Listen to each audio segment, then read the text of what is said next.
अगर आप आज के टाइम पर 2 डीज को फॉलो करोगे, कौन से डी? 2D, 2 डीज को अगर आप फॉलो करोगे, पहला क्या है? डेडिकेशन, दूसरा है डिसिप्लिन। जब भी लॉस होता है तो कैटायन बनता है और जब भी गेन होता है तो एनायन का फॉर्मेशन यहाँ पर होता है। जैसे जब हम कभी सब्जी खरीदने जाते हैं तो हमें क्या पता यार कि ये सब्जी अब 1 किलो हो गई है ना, 1 किलो भिंडी दे दो भैया, बोलते हो ना। Hello hello hello, hi everyone, welcome to this amazing platform of Physics Wallah. मेरा नाम है भारती और आज हम करने वाले हैं हमारे इस टाइटन बैच के अंदर हमारी केमिस्ट्री की पहली क्लास, जिसके अंदर हम करने वाले हैं हमारा केमिस्ट्री का फर्स्ट चैप्टर, जिसका नाम है the language of chemistry, right.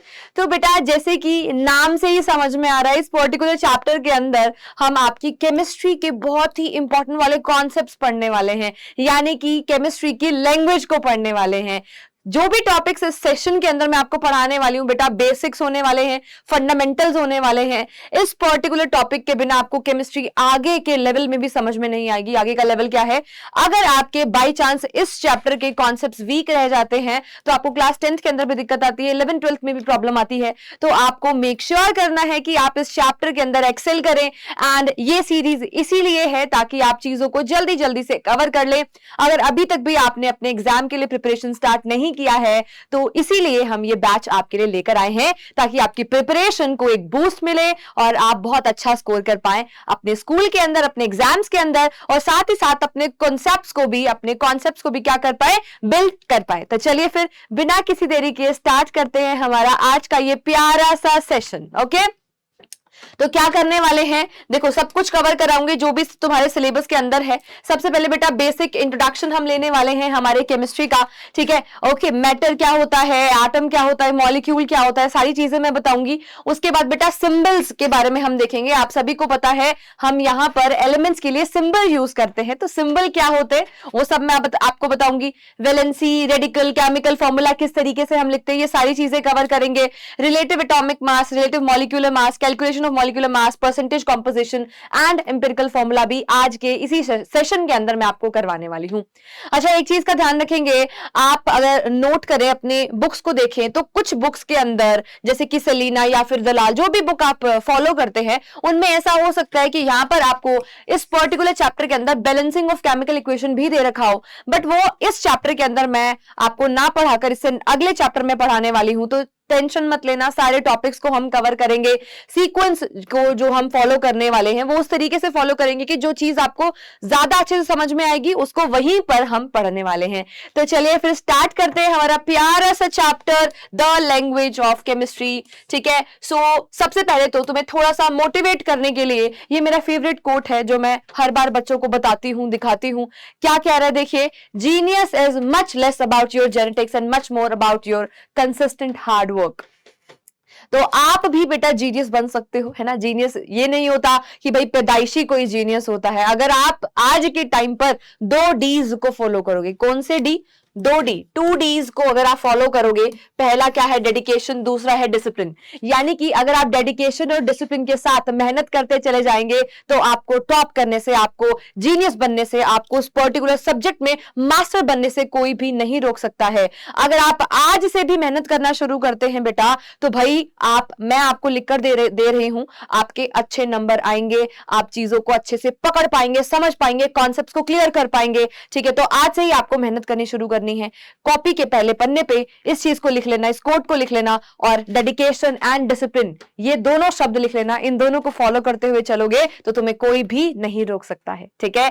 तो इसी हाई मोटिवेशन और हाई जोश के साथ स्टार्ट करते हैं हमारा चैप्टर। सबसे पहले बेटा आप सभी को पता है मैटर क्या होता है, ये हम छोटी क्लासेस में पढ़ चुके हैं। What is matter? Anything which occupy space and has mass and volume, उसको हम क्या बोलते हैं? मैटर कहते हैं। हमारे आसपास जो भी चीजें आपको दिखाई दे रही है वो क्या है? मैटर है। जैसे कि आपका मोबाइल फोन जिसके अंदर अभी आप पढ़ रहे हो, या फिर लैपटॉप, ठीक है, आपकी नोटबुक, पेन, पेंसिल, ये कुछ ना कुछ स्पेस को ऑक्यूपाई कर रहे हैं, उनका कुछ मास है, कुछ वॉल्यूम है, ठीक है। तो वो सारी की सारी चीजें क्या होती हैं? मैटर होती हैं। यहीं पर अगर मैं मैटर को बेटा क्लासिफाई करती हूं तो मेरे पास 2 टाइप का मैटर होता है। एक होता है प्योर सब्सटेंसेस, दूसरे होते हैं मिक्सचर्स। तो ये जो प्योर सब्सटेंसेस है बेटा, इसको फर्दर क्लासिफिकेशन करने पर आपको पता है प्योर सब्सटेंसेस एलिमेंट्स हो सकते हैं और क्या हो सकते हैं? कंपाउंड्स हो सकते हैं। उसी तरीके से जो मिक्सचर्स होते हैं वो भी 2 टाइप के होते हैं, homogeneous mixtures and heterogeneous mixtures. Homogeneous and heterogeneous mixture आप पढ़ चुके हैं छोटी क्लासेस में, आपने 8th में पढ़ा होगा।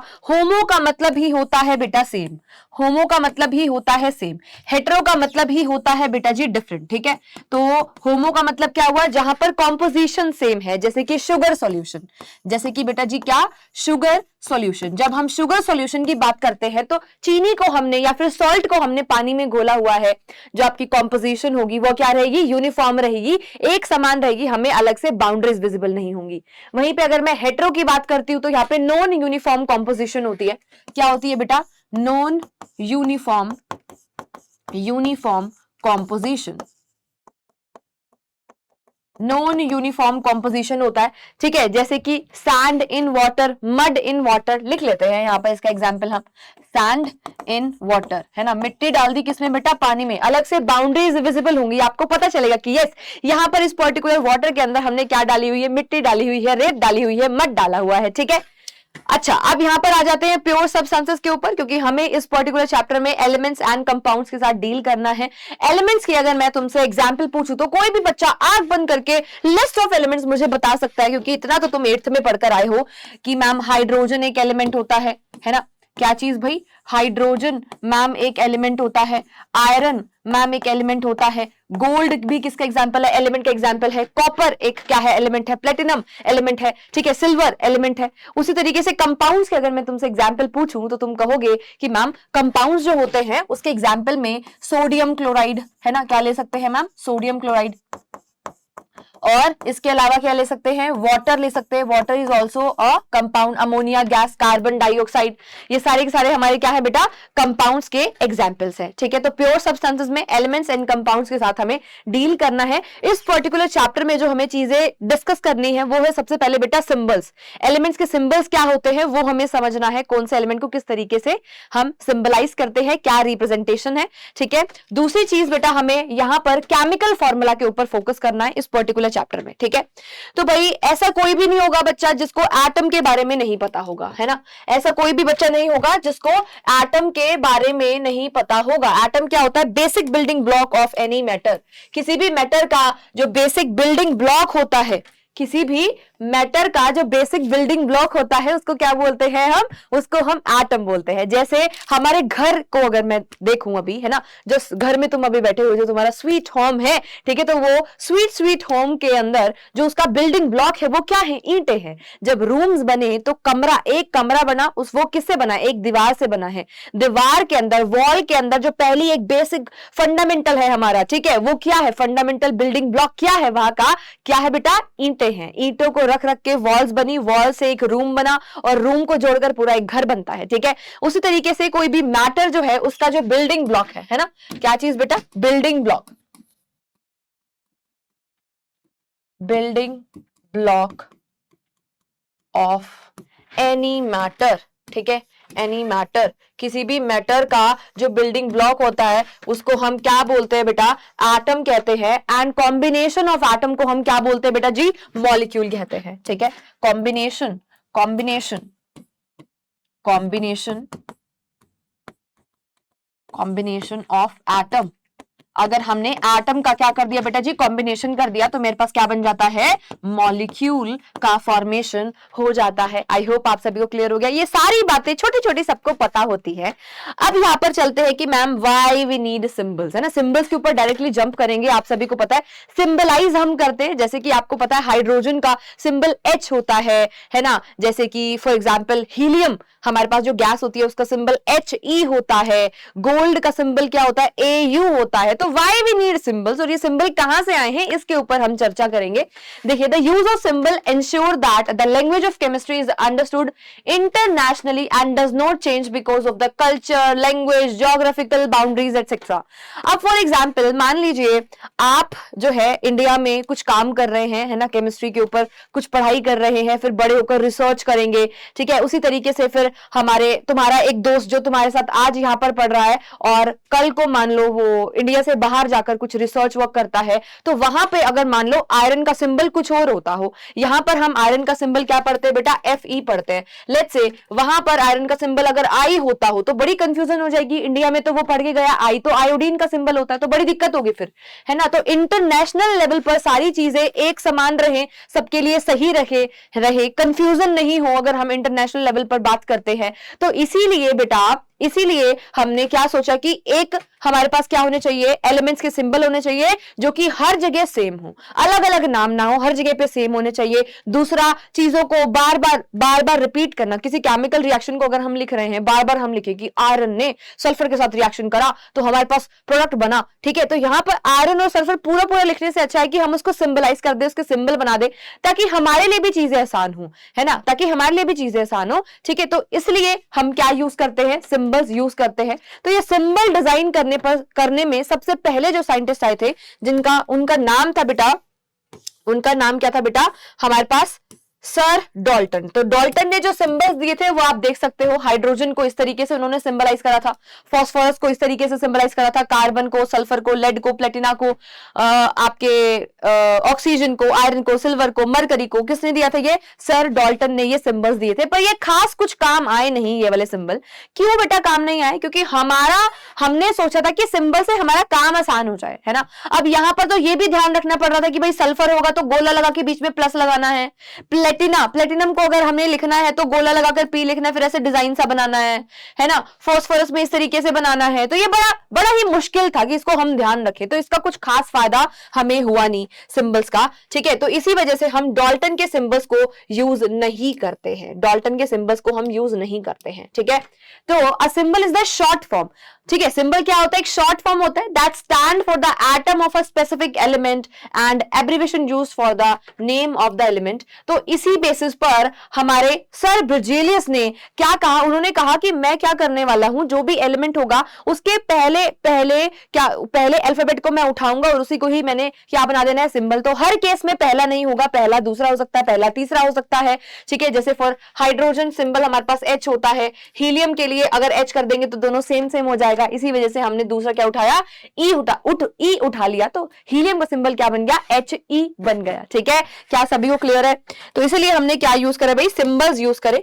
तो चलिए अब यहां पर IUPAC ने जो हमारे पास सिंबल्स को अप्रूव करा है उनको हम पढ़ते हैं। What is IUPAC? IUPAC क्या होती है, एक इंटरनेशनल यूनियन है, ठीक है, जो कि हमारे पास केमिस्ट्री की एक ऑर्गेनाइजेशन है, एक यूनियन है, जो कि कोई भी नया कंपाउंड अगर कुछ डिस्कवर होता है या फिर कोई एलिमेंट डिस्कवर होता है या कोई नया ऑर्गेनिक कंपाउंड डिस्कवर होता है तो उसका जो नामकरण किया जाता है वो on the basis of IUPAC ने कुछ रूल्स सेट करे हैं। उन रूल्स को फॉलो करते हुए ही हमेशा क्या होता है भाई, उस ऑर्गेनाइजेशन के दिए हुए रूल्स के अकॉर्डिंग ही चीजें फॉलो होती हैं और नामकरण किया जाता है, ठीक है, जिसको नॉमेनक्लेचर कहते हैं, ठीक है। तो first letter of symbol is always written capital, आपको ध्यान रखना है, हमेशा जो पहला लेटर होगा वो क्या लेंगे, हम कैपिटल लेंगे, ठीक है। And the second letter as the small letter, जो दूसरा लेटर लेंगे वो हमेशा छोटा स्मॉल लेटर हम लेने वाले हैं।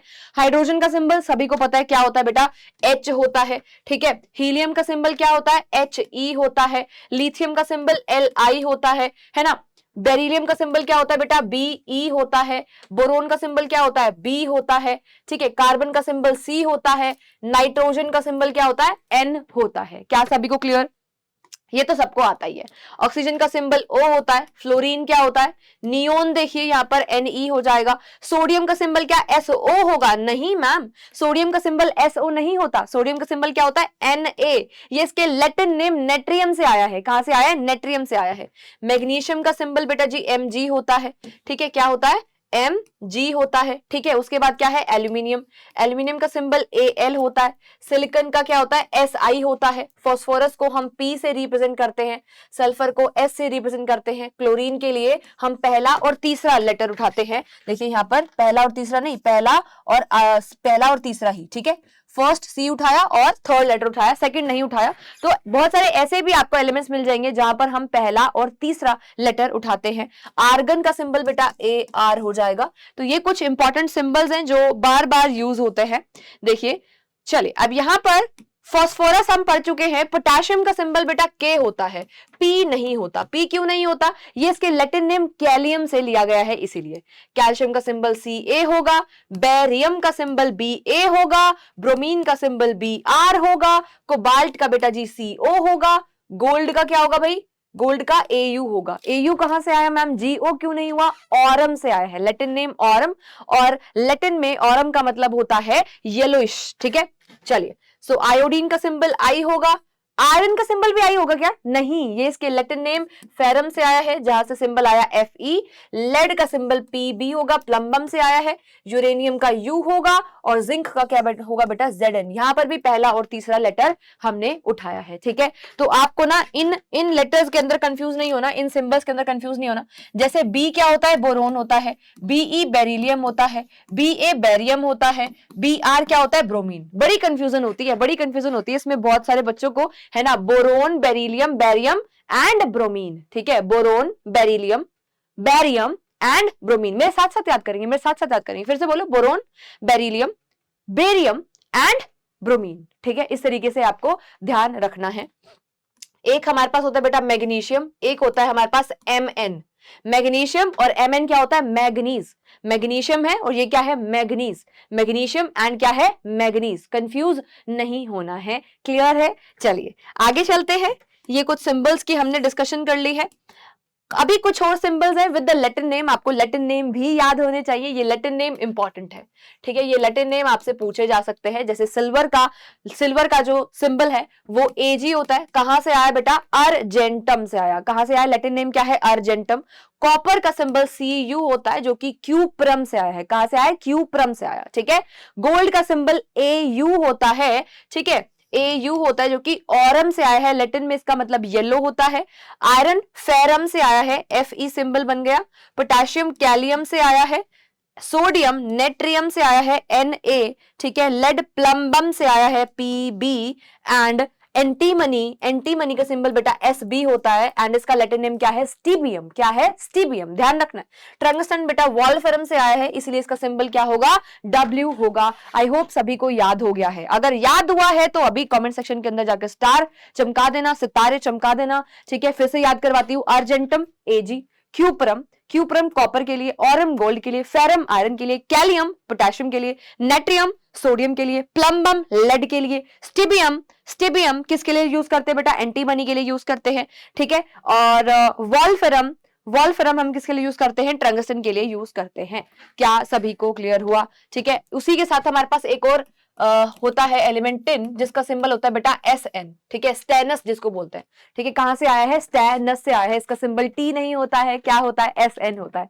उसी तरीके से टंगस्टन का सिंबल भी T नहीं होता, लैटिन नेम से आया वॉल्फ्रम से, तो इसी वजह से इसका सिंबल क्या होता है? W होता है। ये वाला सिंबल काफी इंपॉर्टेंट है, पूछा जा सकता है, क्योंकि ये बल्ब के फिलामेंट में यूज होता है, आपको पता है, इसीलिए इंपॉर्टेंट है, ठीक है। कैलियम कई बार पूछ लेते हैं, ठीक है। फेरम का तो बच्चों को पता ही होता है, बट फिर भी मैं मार्क कर देती हूँ कि ये इंपॉर्टेंट है, ठीक है। गोल्ड सिल्वर कॉपर तीनों ही इंपॉर्टेंट है, ठीक है। क्लियर हो गया सभी को? आगे चलते हैं। देखिए ये इतना पोर्शन समझ में आने के बाद बेटा अब मुझे थोड़ा सा आइडिया आपको किसका देना पड़ेगा? डिस्ट्रीब्यूशन ऑफ इलेक्ट्रॉनिक कॉन्फ़िगरेशन का देना पड़ेगा, है ना। डिस्ट्रीब्यूशन ऑफ इलेक्ट्रॉनिक कॉन्फ़िगरेशन कैसे होता है, 2n² रूल क्या होता है, ये मुझे आपको स्टार्टिंग में ही बताना पड़ेगा, क्योंकि अभी हमें वैलेंसी की रिक्वायरमेंट पड़ेगी जब हम क्या करेंगे? केमिकल फॉर्मूला लिखना शुरू करेंगे, ठीक है। तो वैसे तो ये पूरा पोर्शन जो है ना आपका, किस तरीके से हम इलेक्ट्रॉन्स को अरेंज करते हैं, ये सारी चीजें ना आपके एटॉमिक स्ट्रक्चर वाले चैप्टर के अंदर है, बट अभी क्योंकि वैलेंसी तो डायरेक्टली कैसे बताऊं, ठीक है, क्योंकि बहुत सारे बच्चों को नहीं आती होती वैलेंसी निकालनी, रट्टा मारते। रट्टा नहीं मारना बेटा, आपको वैलेंसी निकालनी आनी चाहिए। कैसे निकालेंगे? वैलेंसी के लिए हमें क्या चाहिए होता है? हमें इलेक्ट्रॉनिक कॉन्फ़िगरेशन लिखनी आनी चाहिए, ठीक है। क्या आनी चाहिए? Electronic configuration. और इलेक्ट्रॉनिक कॉन्फ़िगरेशन लिखनी आने से पहले हमें 1 to 20 एटॉमिक नंबर याद होने चाहिए। तो ये बेटा जी आपका होमवर्क है, ये आपका होमवर्क है। You have to learn atomic number. आपको एटॉमिक नंबर याद करने हैं फ्रॉम 1 to 20 एलिमेंट्स, 1 से 20 एलिमेंट के। वैसे तो बहुत सारे बच्चों को याद होंगे, आई नो, है ना, बहुत सारे हमारे रेडियंट बैच के भी बच्चे यहाँ पर होंगे, है ना। तो कौन कौन है लिखना जरूर चैट सेक्शन के अंदर, चैट सेक्शन यानी कि कमेंट सेक्शन के अंदर, ठीक है। तो 1 to 20 एलिमेंट के आपको मास नंबर भी याद होना चाहिए, एटॉमिक नंबर भी याद होना चाहिए। आप 8th में पढ़ चुके हैं, ये सारी चीजें बेसिक वाली चीजें हैं बिल्कुल, ठीक है। तो ये आपको याद होना चाहिए। फिर भी यहाँ पर एक टेबल बेटा लिखी हुई है, देखिए, ठीक है, यहाँ पर आपको बता रखा है सब कुछ, आपको ये याद होना चाहिए। अगर आपको ये याद नहीं होगा, ठीक है, 1 to 20 अगर आपको एलिमेंट्स याद नहीं होंगे, आपको पता नहीं होगा कि हमारे एल्यूमिनियम का एटॉमिक नंबर 13 होता है, तो बड़ी दिक्कत वाली बात हो जाएगी। फिर आप इलेक्ट्रॉनिक कन्फिगरेशन नहीं लिख पाएंगे, और अगर इलेक्ट्रॉनिक कन्फिगरेशन नहीं लिख पाएंगे तो आप वैलेंसी आपको रटनी पड़ेगी, आपको याद करनी पड़ेगी। मैं पहले ही आपको बता रही हूँ, 1 से 20 तक आपको एटॉमिक नंबर याद करने हैं, ध्यान रखने हैं, ठीक है।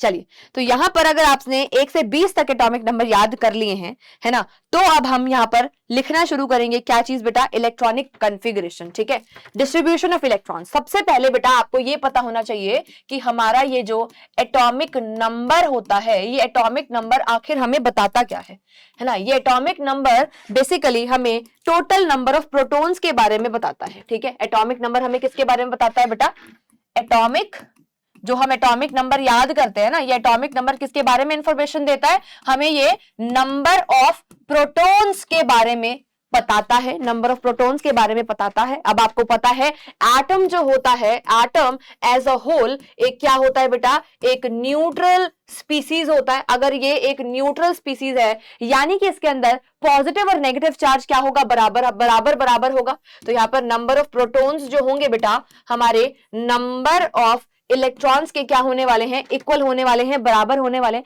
यानी कि इनडायरेक्टली हम एटॉमिक नंबर से क्या पता चल जाएगा, हमें नंबर ऑफ इलेक्ट्रॉन्स पता चल जाएंगे। इसलिए हमें अगर एटॉमिक नंबर याद होगा तो हमें नंबर ऑफ इलेक्ट्रॉन्स पता चल जाएंगे। फिर हम उसका अरेंजमेंट देख लेंगे, ठीक है। जैसे ही हमें नंबर ऑफ इलेक्ट्रॉन्स पता चलेंगे तो हम क्या बता सकते हैं, हम बेटा उसका कॉन्फ़िगरेशन लिख सकते हैं। हम क्या लिख सकते हैं, कॉन्फ़िगरेशन,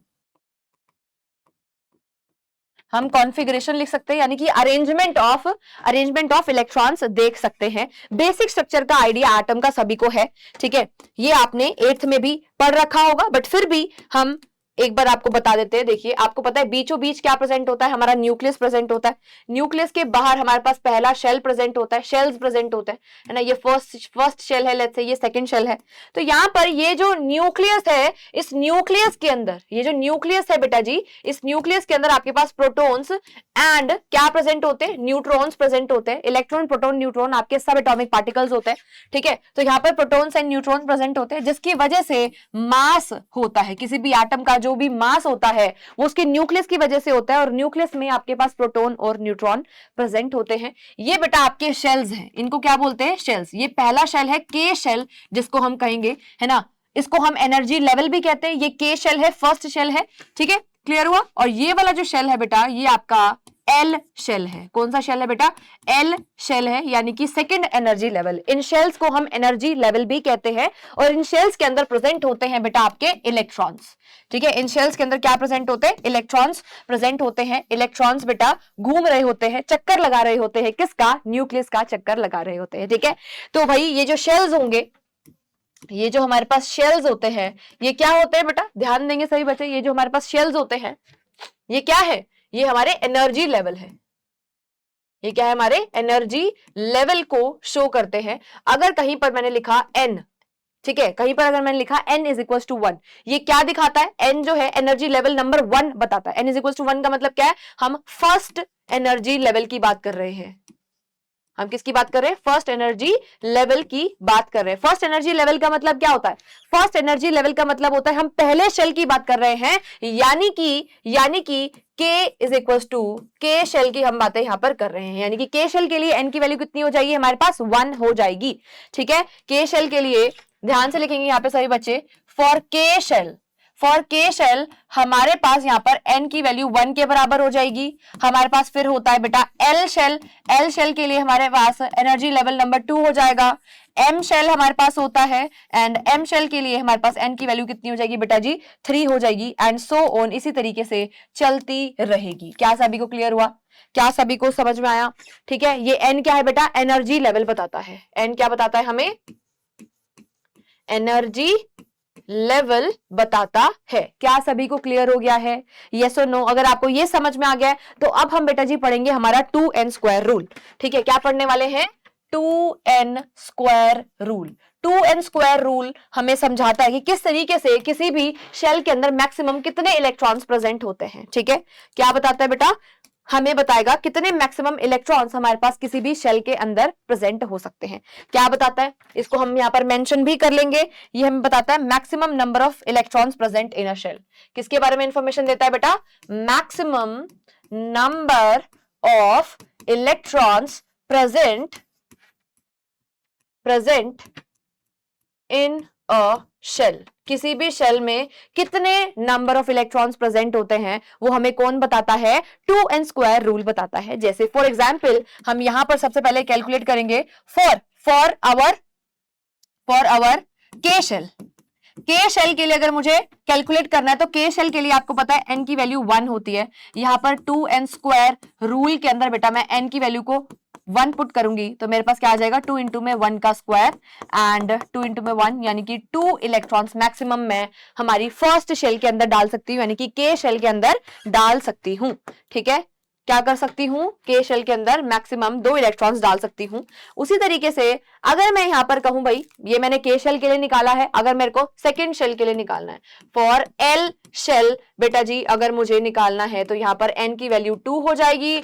2n स्क्वायर रूल लगाएंगे तो 2 इंटू में 2 का स्क्वायर कर दिया हमने, 2 इंटू में 4 कर दिया, यानी कि टोटल 8 इलेक्ट्रॉन्स बेटा जी आपके एल शेल के अंदर आ सकते हैं, यानी कि सेकंड शेल के अंदर आ सकते हैं। आई होप आपको क्लियर है। ठीक है, उसी तरीके से बेटा हम एम शेल के अंदर भी निकाल लेंगे। किसके अंदर? M shell. ठीक है, एम शेल का मतलब क्या हुआ? n इज इक्वल टू 3 है तो यहां पर 2n स्क्वायर रूल हम फिर से लगाएंगे। यहां पर 2 इंटू में n की जगह पे हम क्या लिखेंगे बेटा? 3 लिखेंगे। ठीक है, तो यहां पर 18 इलेक्ट्रॉन्स मैक्सिमम आपके आ सकते हैं इन द एम शेल। ठीक है, आई होप आप सभी बच्चों को क्लियर हो गया है, समझ में आ गया है। तो यहां पर हम लिख सकते हैं बेटा जी कि जो हमारे पास के शेल होती है, ठीक है, उस के शेल में मैक्सिमम कितने इलेक्ट्रॉन्स होंगे? एल शेल के अंदर मैक्सिमम कितने इलेक्ट्रॉन्स होंगे? एम शेल के अंदर मैक्सिमम कितने इलेक्ट्रॉन्स होंगे? और उसी तरीके से हम एन शेल के अंदर भी मैक्सिमम इलेक्ट्रॉन्स बेटा जी निकाल सकते हैं। क्लियर हुआ सभी को? क्लियर हुआ कि नहीं? बताइए जरा, बताइए भाई फटाफट से चैट्स में तारे चमकाते हुए मुझे बताएंगे कि यस मैम क्लियर हो गया है। ठीक है, क्लियर है। के शेल में मैक्सिमम इलेक्ट्रॉन्स बेटा मैंने 2n स्क्वायर रूल से निकाले कि 2 ही इलेक्ट्रॉन आएंगे। एल शेल के अंदर मैक्सिमम मैंने 8 इलेक्ट्रॉन्स निकाले, इसमें बेटा मैक्सिमम 18 इलेक्ट्रॉन्स आ सकते हैं और यहीं पर हमारे पास एन शेल के अंदर 32 इलेक्ट्रॉन्स आ सकते हैं। आपको ये बात ध्यान रखनी है, ये मैक्सिमम कैपेसिटी के बारे में बता रहा है। इसी के साथ आपको एक चीज और पता होनी चाहिए, ये तो हमारे पास रूल नंबर 1 है, अभी इलेक्ट्रॉनिक कॉन्फ़िगरेशन का रूल नंबर 1 है। रूल नंबर 2 है कि फॉर स्टेबिलिटी हमेशा आउटर मोस्ट शेल में 8 इलेक्ट्रॉन्स होने चाहिए। ठीक है, 8 electrons in outermost shell.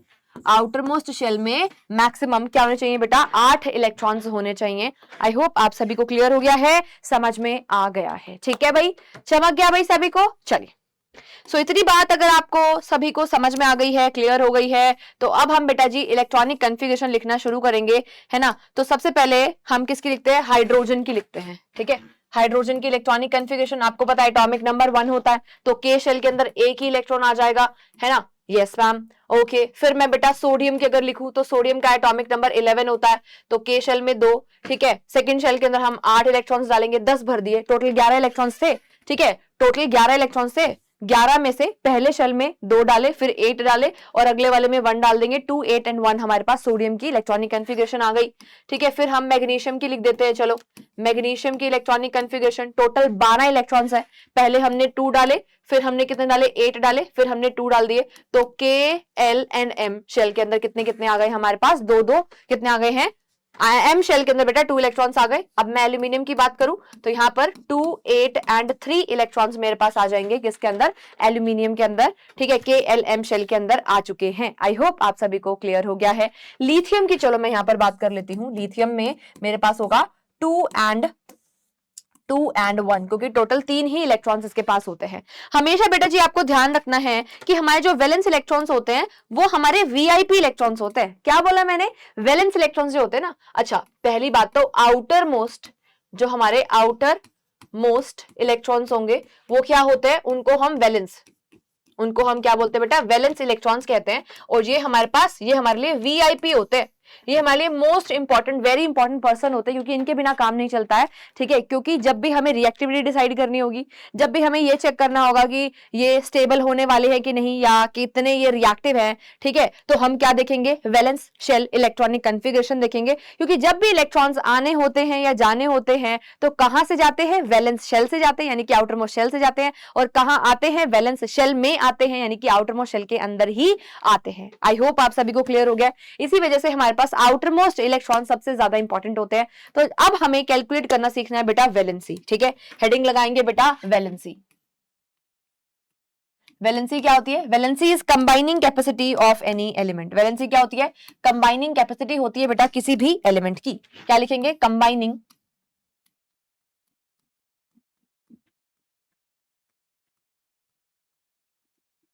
Combining capacity of any element. किसी भी एलिमेंट की कंबाइनिंग कैपेसिटी को हम क्या बोलते हैं? उसकी वैलेंसी कहते हैं। या फिर हम कह सकते हैं, हम ये तो ठीक है मैम कि कंबाइनिंग कैपेसिटी यानी कि स्टेबिलिटी, फॉर स्टेबिलिटी, ठीक है, स्टेबल होने के लिए कोई पर्टिकुलर एटम कितने अदर एटम्स के साथ कंबाइन करेगा, वही उसकी क्या होती है बेटा? वैलेंसी होती है। वही उसकी क्या होती है? वैलेंसी होती है। आपको ये वाली बात ध्यान रखनी है। तो भाई कंबाइनिंग कैपेसिटी किसी एलिमेंट की कैसे है, निकालेंगे कैसे? पहली बात तो आपको वहां पर चेक करना होगा कितने इलेक्ट्रॉन्स का लॉस या फिर गेन हो रहा है in completion of octet. Octet rule आपको पता है, फॉर स्टेबिलिटी हमेशा एलिमेंट्स को अपने आउटर मोस्ट शेल में 8 इलेक्ट्रॉन्स पूरे करने होते हैं। ठीक है, तो मैं यहां पर एक बार छोटा सा क्या लिख देती हूं? ऑक्टेट रूल के बारे में आपको बता देती हूं। 8 electrons in outermost shell for stability के लिए। और इसी को ही हम क्या बोलते हैं बेटा? ऑक्टेट। इसी को ही हम ऑक्टेट रूल कहते हैं। तो फॉर स्टेबिलिटी ऐसा ऑब्जर्व किया गया कि जब भी आउटर मोस्ट शेल में 8 इलेक्ट्रॉन्स होंगे तो वो क्या हो जाएगा? स्टेबल हो जाएगा, खुश हो जाएगा। वही काम हमें करना है, वही काम बेटा जी हमको करना है। तो यहां पर जब मैं वैलेंसी की बात करती हूं तो वैलेंसी कंबाइनिंग कैपेसिटी है हमारी किसी भी एलिमेंट की फॉर स्टेबिलिटी। यहां पर लिटरल मीनिंग इसका हम अगर निकालें तो टोटल, हम कह सकते हैं total loss or gain of electron. Total loss or gain of electron, कितने इलेक्ट्रॉन्स का लॉस या फिर गेन हो रहा है, कितने इलेक्ट्रॉन्स का लॉस और गेन हो रहा है, ठीक है, for octet, for formation of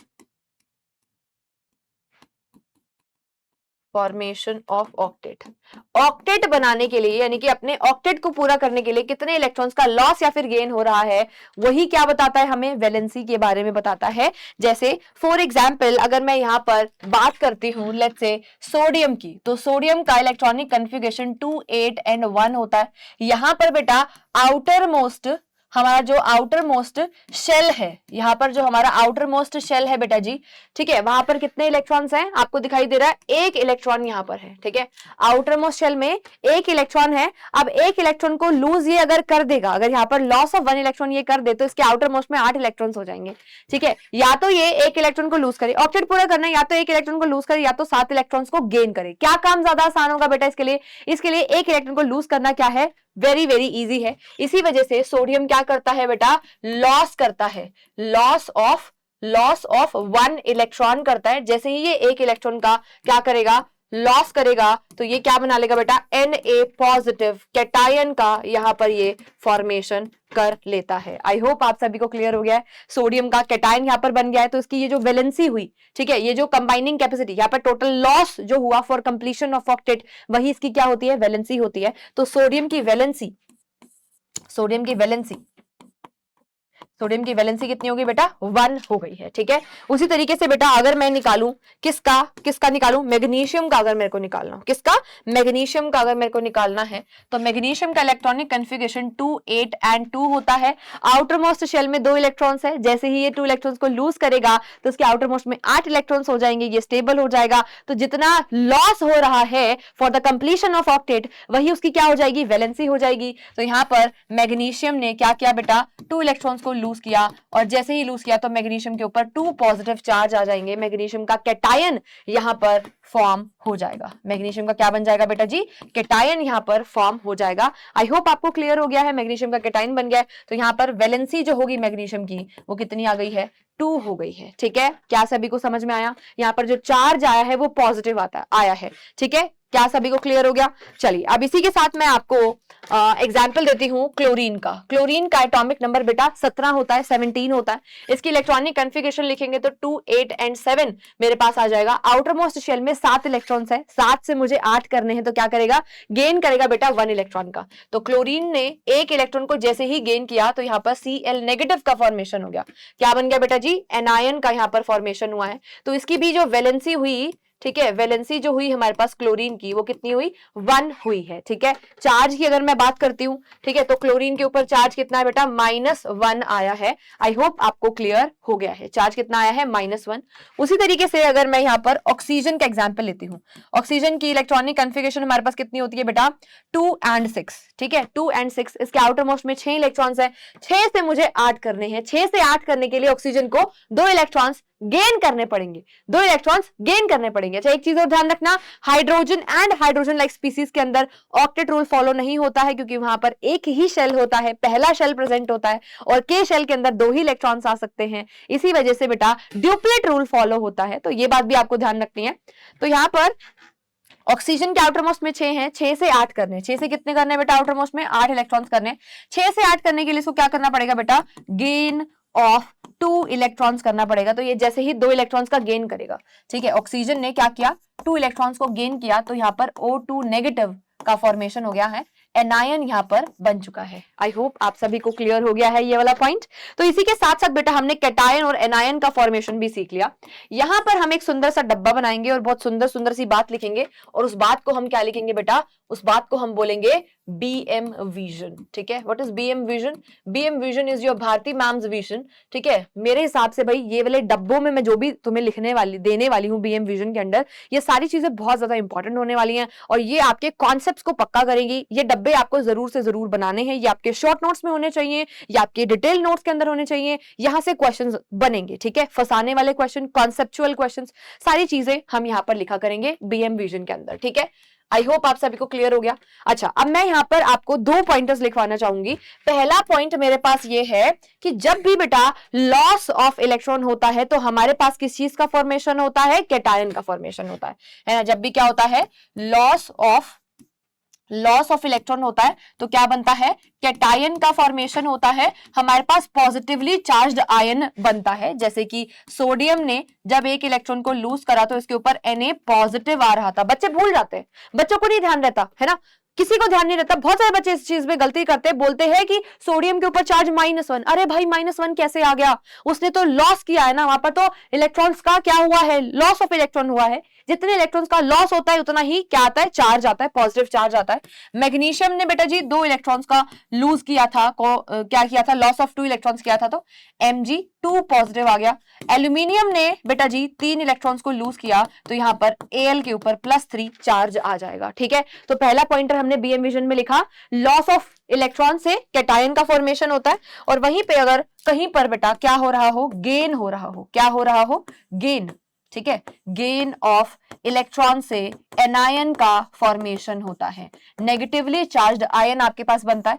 chlorine ने 1 इलेक्ट्रॉन को गेन करा, Cl नेगेटिव बन गया यहाँ पर। ऑक्सीजन ने 2 इलेक्ट्रॉन्स को गेन किया था तो O2 नेगेटिव का यहाँ पर फॉर्मेशन हुआ। जितने इलेक्ट्रॉन्स का गेन होता है उतना ही नेगेटिव चार्ज आता है। आई होप आपको क्लियर हो गया ये वाला पॉइंटर, ठीक है भाई, ध्यान रखना है।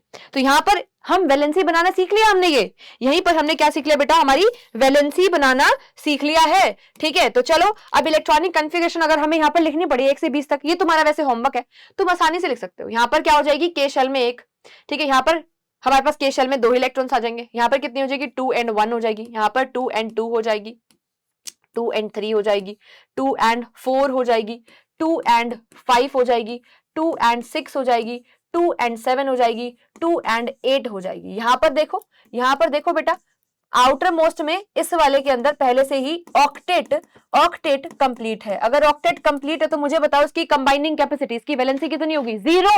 इसकी वैलेंसी कितनी होगी 0, ये किसी के साथ कंबाइन नहीं करेगा। इसके आउटर मोस्ट में ऑलरेडी 8 इलेक्ट्रॉन्स है, ठीक है, इसी वजह से इसकी जो वैलेंसी होगी, इसकी जो कंबाइनिंग कैपेसिटी होगी, ठीक है, वो कितनी हो जाएगी 0। भाई कोई भी एटम क्यों कंबाइन करता है, फॉर स्टेबिलिटी, ऑक्टेट को पूरा करने के लिए, ठीक है। तो ये क्या हो गया हमारे पास 0 वैलेंसी हो गई इसकी, ठीक है। तो इसी के साथ आप इन सभी की क्या लिख सकते हैं, electronic configuration 2 8 and 1, 2 8 and 2, 2 8 and 3, 2 8 and 4, ये सारी की सारी आप वैलेंसी लिख सकते हैं। उसी की तरह अगर मैं यहाँ पर आर्गन की बात करती हूँ तो मेरे पास आ जाएगा बेटा 2 8 and 8, ठीक है, कितना आ जाएगा 2 8 and 8। अब पोटेशियम और कैल्शियम में कई बार बच्चे गलती करते हैं, यहाँ पर लिखते हैं 2 8 and 9, ठीक है, गलत हो जाएगा बेटा। क्यों? क्योंकि आउटर मोस्ट में आपको यहाँ पर क्या भरने चाहिए, फॉर स्टेबिलिटी 8 इलेक्ट्रॉन्स आने चाहिए, ठीक है। 2 8 and 9 यहाँ पर नहीं होगा। सही इलेक्ट्रॉनिक कॉन्फ़िगरेशन क्या होगी 2 8 8 and 1। ऐसा क्यों किया, ऐसा अरेंजमेंट जब हमने देखा, ठीक है, तो इस अरेंजमेंट में ये अरेंजमेंट ज्यादा स्टेबल हमें मिला ड्यू टू ऑक्टेट रूल, ठीक है, और ज्यादा इलेक्ट्रॉन्स भरने से इलेक्ट्रॉनिक रिपल्शन भी हो रहा था, ठीक है, 9 इलेक्ट्रॉन्स भरने पर इलेक्ट्रॉनिक रिपल्शन भी हो रहा था। इसी वजह से ये स्टेबल इलेक्ट्रॉनिक कॉन्फ़िगरेशन नहीं थी। 2 8 8 and 1 is right electronic configuration. इसका ज्यादा अच्छे से डिटेल हम क्लास 11th में पढ़ेंगे, ठीक है। अभी के लिए आपको ये ध्यान रखना है, ज्यादा स्टेबल इलेक्ट्रॉनिक कॉन्फ़िगरेशन ये है दिस कॉन्फ़िगरेशन, ठीक है, this arrangement of electron is completely wrong, ये अरेंजमेंट सही नहीं है, दिस इज करेक्ट, ठीक है। ऑक्टेट रूल को भी हमें फॉलो करना है, आपको भूलना नहीं है। अगेन अगर मेरे को कैल्शियम की लिखना हो तो 2 8 8 and 2 मेरे पास क्या हो जाएगी, इलेक्ट्रॉनिक कॉन्फ़िगरेशन हो जाएगी, ठीक है। क्लियर हो गया सभी को? चलिए भाई, इसी के साथ हम चलते हैं ऑक्टेट एंड डबलेट रूल। वैसे मैं आपको बता चुकी हूं, पर भाई एग्जांपल्स एंड थ्योरी आपको मेंशन करी हुई है, आपको पढ़ लेना चाहिए। Tendency of an atom to prefer to have 8 electrons in the outermost shell when atoms have fewer than 8 electrons, जब 8 से कम इलेक्ट्रॉन्स होते हैं, they tend to react, अगर 8 से कम इलेक्ट्रॉन्स होंगे then they tend to react and form more stable compound, more stable electronic configuration बनाने की वो कोशिश करेंगे, ठीक है। जब भी 8 से कम होंगे तभी वो क्या करेगा, लॉस या फिर गेन करेगा, ठीक है, और क्या करेगा, कॉम्बिनेशन करेगा, कंबाइन करेगा, कंपाउंड बनाएगा, ठीक है। तो यहाँ पर ड्यूप्लेट रूल की अगर हम बात करते हैं तो ड्यूप्लेट रूल क्या कहता है, states that an element is stable if its atom has 2 electrons, अगर उसके पास 2 इलेक्ट्रॉन्स हैं, ठीक है, in its outermost shell, and to attain the state element क्या कर सकता है, इलेक्ट्रॉन्स का लॉस कर सकता है, गेन कर सकता है, शेयर कर सकता है। और यहां पर ये जो रूल है hydrogen and hydrogen like species के अंदर फॉलो होता है, ठीक है।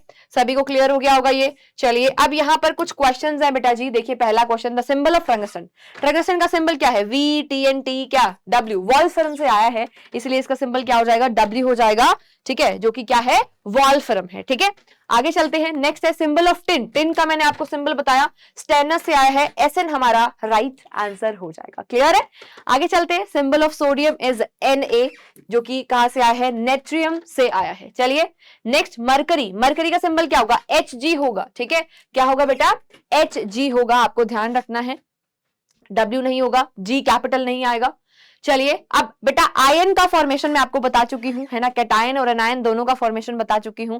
जब भी लॉस होता है तो कैटायन बनता है और जब भी गेन होता है तो एनायन का फॉर्मेशन यहां पर होता है, ठीक है। The loss or gain of electron in an atom depend upon the electrons in the outermost shell, outermost shell के अंदर कितने इलेक्ट्रॉन्स प्रेजेंट है उसी के ऊपर डिपेंड करता है कि भाई लॉस करना पड़ेगा कि गेन करना पड़ेगा। जो चीज ज्यादा प्रेफरेबल होगी वही होगा। जैसे सोडियम के केस में 1 इलेक्ट्रॉन आउटर मोस्ट शेल में प्रेजेंट था, जिसको लूज कराना ज्यादा आसान था, इसी वजह से सोडियम, मैग्नीशियम, एल्यूमिनियम ने क्या किया था, इलेक्ट्रॉन्स को लूज किया था और जल्दी से किसके अंदर कन्वर्ट हो गए थे, कैटायन के अंदर कन्वर्ट हो गए थे।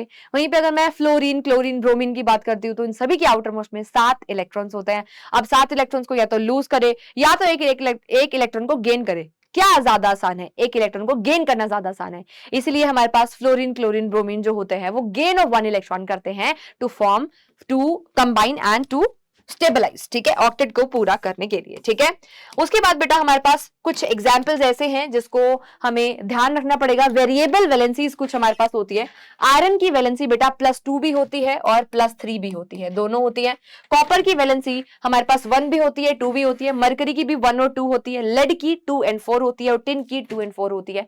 ये आपको ध्यान रखना है, ठीक है। तो इसके लिए मैं एक सिंपल सा कॉन्सेप्ट आपको बताना चाहूंगी। वेरिएबल वैलेंसी में आयरन आपको ध्यान रखना है। देखो क्या क्या यहाँ पर हो सकता है, 2 हो सकता है, 3 हो सकता है। मैं यहाँ पे चार्ज के साथ आपको बताऊंगी +2 and +3, ठीक है, क्लियर है। अच्छा, उसके बाद बेटा हमने बातें करी कॉपर की। कॉपर भी 2 फॉर्म्स में होता है, +1 में होता है, +1 में होता है और +2 के अंदर प्रेजेंट होता है। कॉपर ध्यान रखेंगे +1 and +2 में होता है, ठीक है। उसके बाद बेटा हमने लेड की बात करी। जो लेड होता है वो +2 and +4 के अंदर प्रेजेंट होता है, ठीक है। लेड की बात हमने करी है, ठीक है, +2 and +4 में होता है। ऐसे ही टिन की भी हमने बात करी। टिन भी +2 में भी होता है, +4 में भी होता है। वैसे ही हमारे पास प्लेटिनम होता है बेटा। प्लेटिनम भी +2 and +4 दोनों में प्रेजेंट होता है, ठीक है, क्लियर हो गया। Hg की बात करें तो 1 और 2 होता है। Hg मरकरी 1 और 2 होता है। Hg की भी हम यहाँ पर लिख लेते हैं, ठीक है।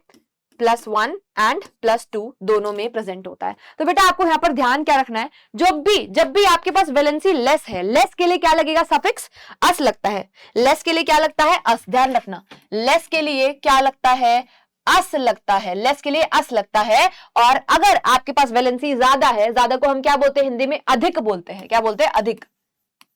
अधिक, अधिक के लिए क्या बोलते हैं, अधिक कहते हैं। और अधिक के लिए क्या लगाएंगे हम, लास्ट में इक लगाते हैं। अधिक के लिए क्या लगाते हैं, इक लगाते हैं। तो अगर बेटा आयरन +2 स्टेट में है, ठीक है, +2 में है, लेस है, लेस के लिए अस, तो क्या नाम बन गया इसका, फेरस। क्या बन गया, फेरस। अधिक के लिए इक, क्या नाम बन गया, फेरिक। क्या नाम बन गया बेटा जी, फेरिक। यहां पर कॉपर +1 में है, लेस में है, तो क्या बोलेंगे इसको, क्यूप्रस, ठीक है। और यहां पर +2 में है तो क्या बोलेंगे इसको, क्यूप्रिक, ठीक है। अधिक के लिए क्या लगता है, एक लगता है, प्लम्बस, प्लम्बिक, ठीक है। तो लेस के लिए अस और अधिक के लिए क्या लगता है, एक लगता है, ferrous, ferric, cuprous, cupric, mercurous, mercuric, plumbous, plumbic, stannous, stannic, ठीक है। क्लियर हो गया सभी को, याद कर लेंगे, ध्यान रखेंगे। ये वेरिएबल वैलेंसीज का सेट है, ठीक है। इनमें से जो जो इंपॉर्टेंट है उसके ऊपर मैं बेटा जी सर्कल बना देती हूं, ठीक है। This one is important. Lead भी आपको पता होना चाहिए, ठीक है। और कॉपर आपको पता होना चाहिए, कॉपर इज ऑल्सो इंपॉर्टेंट। ये तीनों तो आपको भूलनी ही नहीं है, ये तीनों बार बार यूज होंगी, ये सारे के सारे तीनों इंपॉर्टेंट है बेटा जी, ठीक है। इसके बाद बेटा हम चलते हैं फॉर्मूला के ऊपर। फॉर्मूला क्या होता है, formula is representation of the molecule, ठीक है। किसी भी कंपाउंड की जो रिप्रेजेंटेशन होती है, सिंबॉलिक रिप्रेजेंटेशन होती है, वो क्या होता है, केमिकल फॉर्मूला होता है। Symbolic representation of a molecule is known as formula or the molecular formula. उसको क्या बोलते हैं, उसका मॉलिक्यूलर फॉर्मूला और केमिकल फॉर्मूला कहते हैं। क्या होता है ये, it is a symbolic representation of composition of a compound. Compound की कॉम्पोजिशन के बारे में हमें बताता है। जैसे भाई H2O वाटर को रिप्रेजेंट करता है, ये बात तो हर किसी को पता है। अगर किसी को केमिस्ट्री ना भी आए तो उसको भी पता होगा कि वाटर जो होता है वो H2O होता है। तो ये हमें बेटा इसका केमिकल फॉर्मूला जो है वाटर का H2O, ये इसकी कॉम्पोजिशन के बारे में हमें बता रहा है कि यहाँ पर 2 हाइड्रोजन एटम और एक क्या है, हमारे पास ऑक्सीजन एटम प्रेजेंट है, ठीक है। क्या बताता है, इसकी कॉम्पोजिशन ऑफ कंपाउंड के बारे में बताता है, ठीक है। क्लियर हो गया सभी को। अब यहां पर क्या क्या रूल्स है, जिन चीजों का हमें ध्यान रखना है। सबसे पहले बेटा वैलेंसी और charge on the ion must be balance. जो चार्ज होता है ना, वो क्या होना चाहिए, बैलेंस होना चाहिए। सिंबल ऑफ द मेटल, हमेशा मेटल का सिंबल हमेशा क्या आएगा, पहले आएगा। कैटायन को हमेशा क्या लिखते हैं बेटा, हम पहले लिखते हैं और बाद में हम क्या लिखते हैं, एनायन लिखते हैं, ठीक है। या फिर आप कह लीजिए पहले हम क्या लिखेंगे, मेटल वाला सिंबल लिखेंगे और फिर हम बेटा नॉन मेटल वाला पार्ट लिखेंगे। आपको ध्यान रखना है, ठीक है। पॉलीएटॉमिक आयन जब भी आएंगे बेटा, उसके इसमें आपको ब्रैकेट का यूज करना है। पॉलीएटॉमिक, पॉलीएटॉमिक का मतलब क्या होता है, मोर देन 1 एटम वाले अगर आयन प्रेजेंट होते हैं, जैसे कि हाइड्रोक्साइड हो गया, ठीक है, जैसे कि सल्फेट हो गया, सल्फाइट हो गया, ये सारे पॉलीएटॉमिक हमारे पास क्या होते हैं, आयंस होते हैं। तो जब भी इनको हम लिख रहे होंगे, इनके फॉर्मूलाज के बारे में डिस्कशन कर रहे होंगे, तो यहाँ पर ब्रैकेट हम यहाँ पर जरूर लगाएंगे। क्लियर हो गया सभी को। चलिए अब जानते हैं rules for writing chemical chemical formula. पहले है we have to write the symbol of the element which form a compound, compound हमें लिखना है, ठीक है, सिंबल लिखना है उस पर्टिकुलर एलिमेंट का। उसके बाद बिलो द सिंबल हम उसकी क्या लिखेंगे, वैलेंसी लिखने वाले हैं। वैलेंसी आपको याद करनी पड़ेगी, अभी टेबल्स में आपको कुछ देने वाली हूँ, वो टेबल्स आपको याद रखनी पड़ेंगी, ठीक है। उसके बाद उनको हम क्या करवा देंगे बेटा, क्रिस क्रॉस करवा देंगे, क्रॉस वैलेंसी मेथड उसको हम बोलते हैं, क्रॉस ओवर करवाएंगे। एंड उसके बाद हमारे पास क्या बन जाएगा, केमिकल फॉर्मूला। देखिए अब ये टेबल मैं आपको जो नोट डाउन करवा रही हूँ ये सभी को आनी चाहिए, ठीक है। इस टेबल के बिना आपका क्लास 10th की केमिस्ट्री भी नहीं हो सकती, ये बहुत ज्यादा इंपॉर्टेंट है। देखिए सोडियम का आपको पता ही है, सोडियम की जो वैलेंसी होती है, अभी मैंने निकाली कंबाइनिंग कैपेसिटी सोडियम की, कैसे निकाली थी, Na+1, Na पॉजिटिव सोडियम, ठीक है। तो यहाँ पे इसके ऊपर सिंबल के ऊपर Na पॉजिटिव, इसकी वैलेंसी कितनी हो गई बेटा, चार्ज कितना आएगा इसके ऊपर, +1, वैलेंसी कितनी है, 1 है।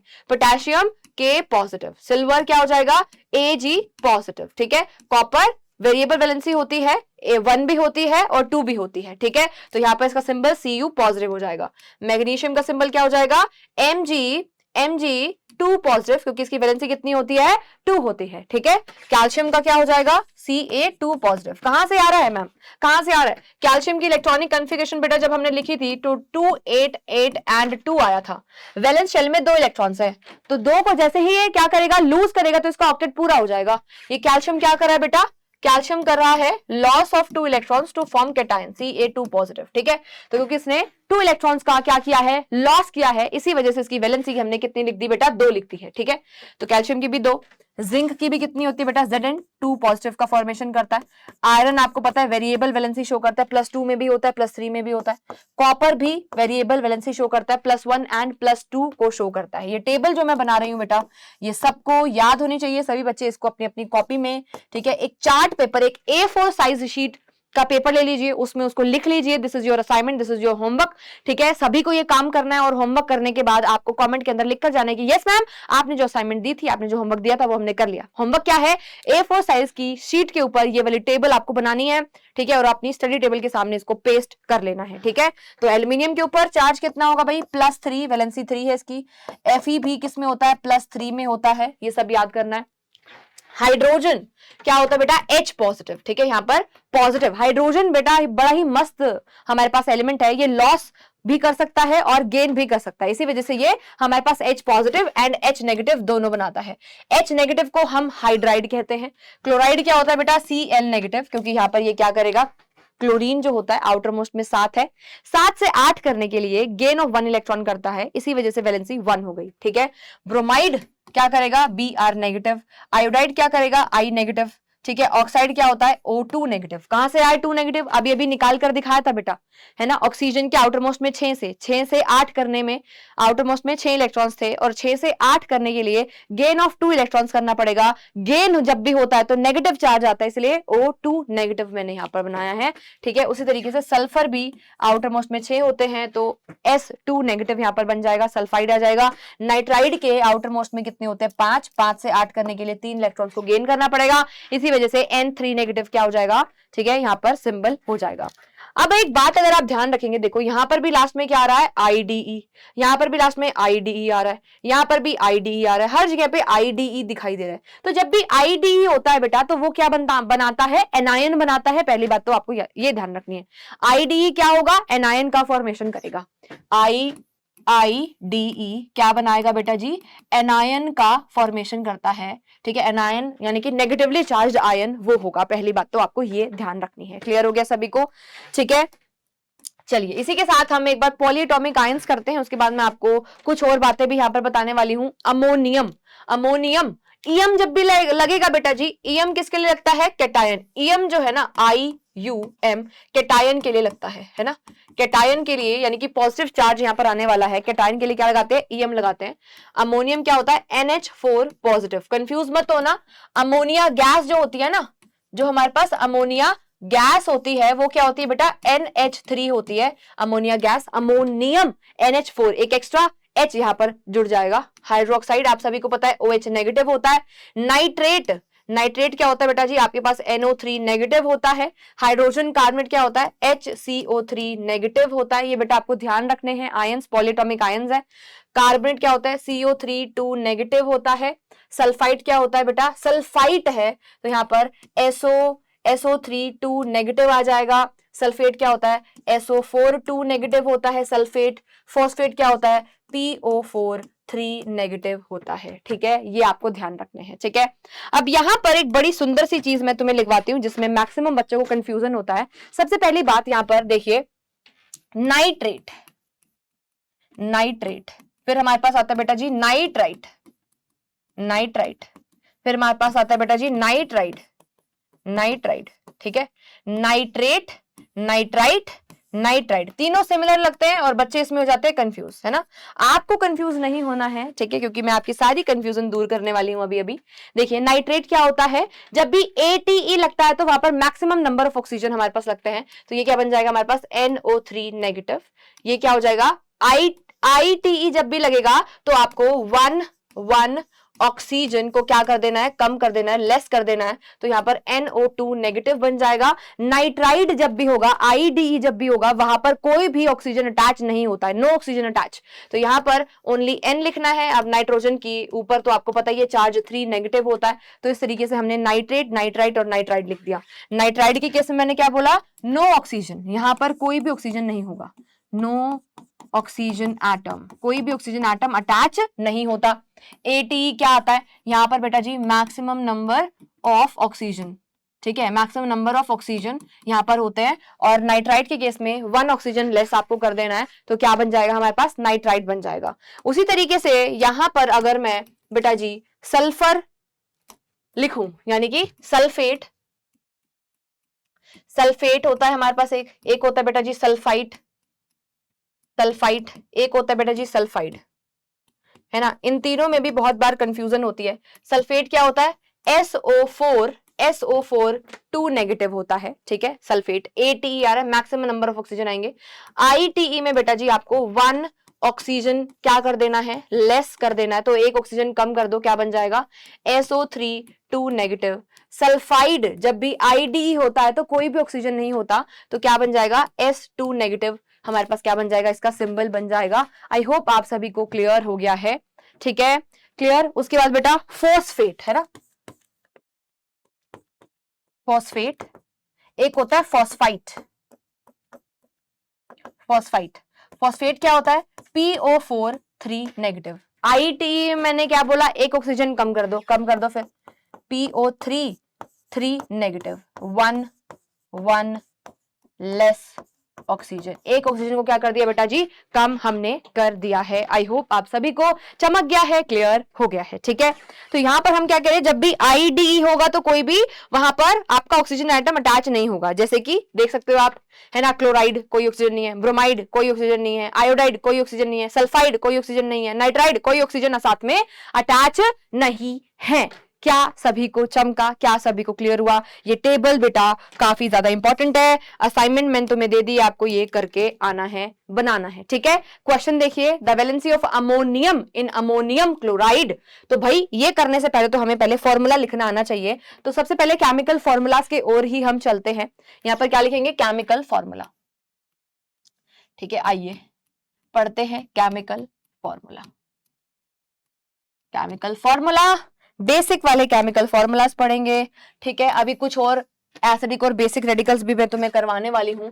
पहले बेसिक वाले हम यहाँ पर क्या पढ़ लेते हैं, केमिकल फॉर्मूला। जैसे बेटा जी हमने पढ़ा हाइड्रोजन सल्फाइड, क्या है पहला, हाइड्रोजन, हाइड्रोजन सल्फाइड, है ना। अभी अभी जब मैंने आपको रूल बताया था तो मैंने कहा था आपको सबसे पहले क्या लिखना है बेटा, आपको उनके सिंबल लिखने हैं, उसके नीचे उसकी वैलेंसी लिखनी है। हाइड्रोजन का सिंबल क्या होता है, हाइड्रोजन का सिंबल क्या होता है मैम, H होता है। सल्फाइड का सिंबल क्या होता है, S होता है। वैसे तो S2 नेगेटिव होता है ना, पर इसके चार्ज को S2 नेगेटिव है ना, इसकी वैलेंसी को हम कहां लिखेंगे, इसके नीचे लिखेंगे -2। ठीक है, अब चार्ज बेटा जो होता है, यहाँ पे आपको चार्ज को कंसिडर नहीं करना, वैलेंसी हम लिखेंगे 1 और यहाँ पे क्या लिखेंगे 2। क्रॉस वैलेंसी करेंगे, क्रॉस ओवर करेंगे, हाइड्रोजन के नीचे 2 लगा देंगे। ठीक है, क्रॉस वैलेंसी का मतलब होता है कि हाइड्रोजन के नीचे 2 और सल्फर, ये जो हमारे पास सल्फाइड आयन है, सल्फर हमने जो लिया है, इसके नीचे क्या आएगा 1। तो क्या बन गया हमारे पास, H2S का यहाँ पर फॉर्मेशन हो जाएगा, H2S का फॉर्मेशन हो जाएगा। ठीक है, उसी तरीके से बेटा अगर मेरे को सोडियम क्लोराइड लिखना है तो सोडियम और क्लोराइड, ठीक है। सोडियम के ऊपर चार्ज +1 होता है, क्लोराइड के ऊपर -1 होता है।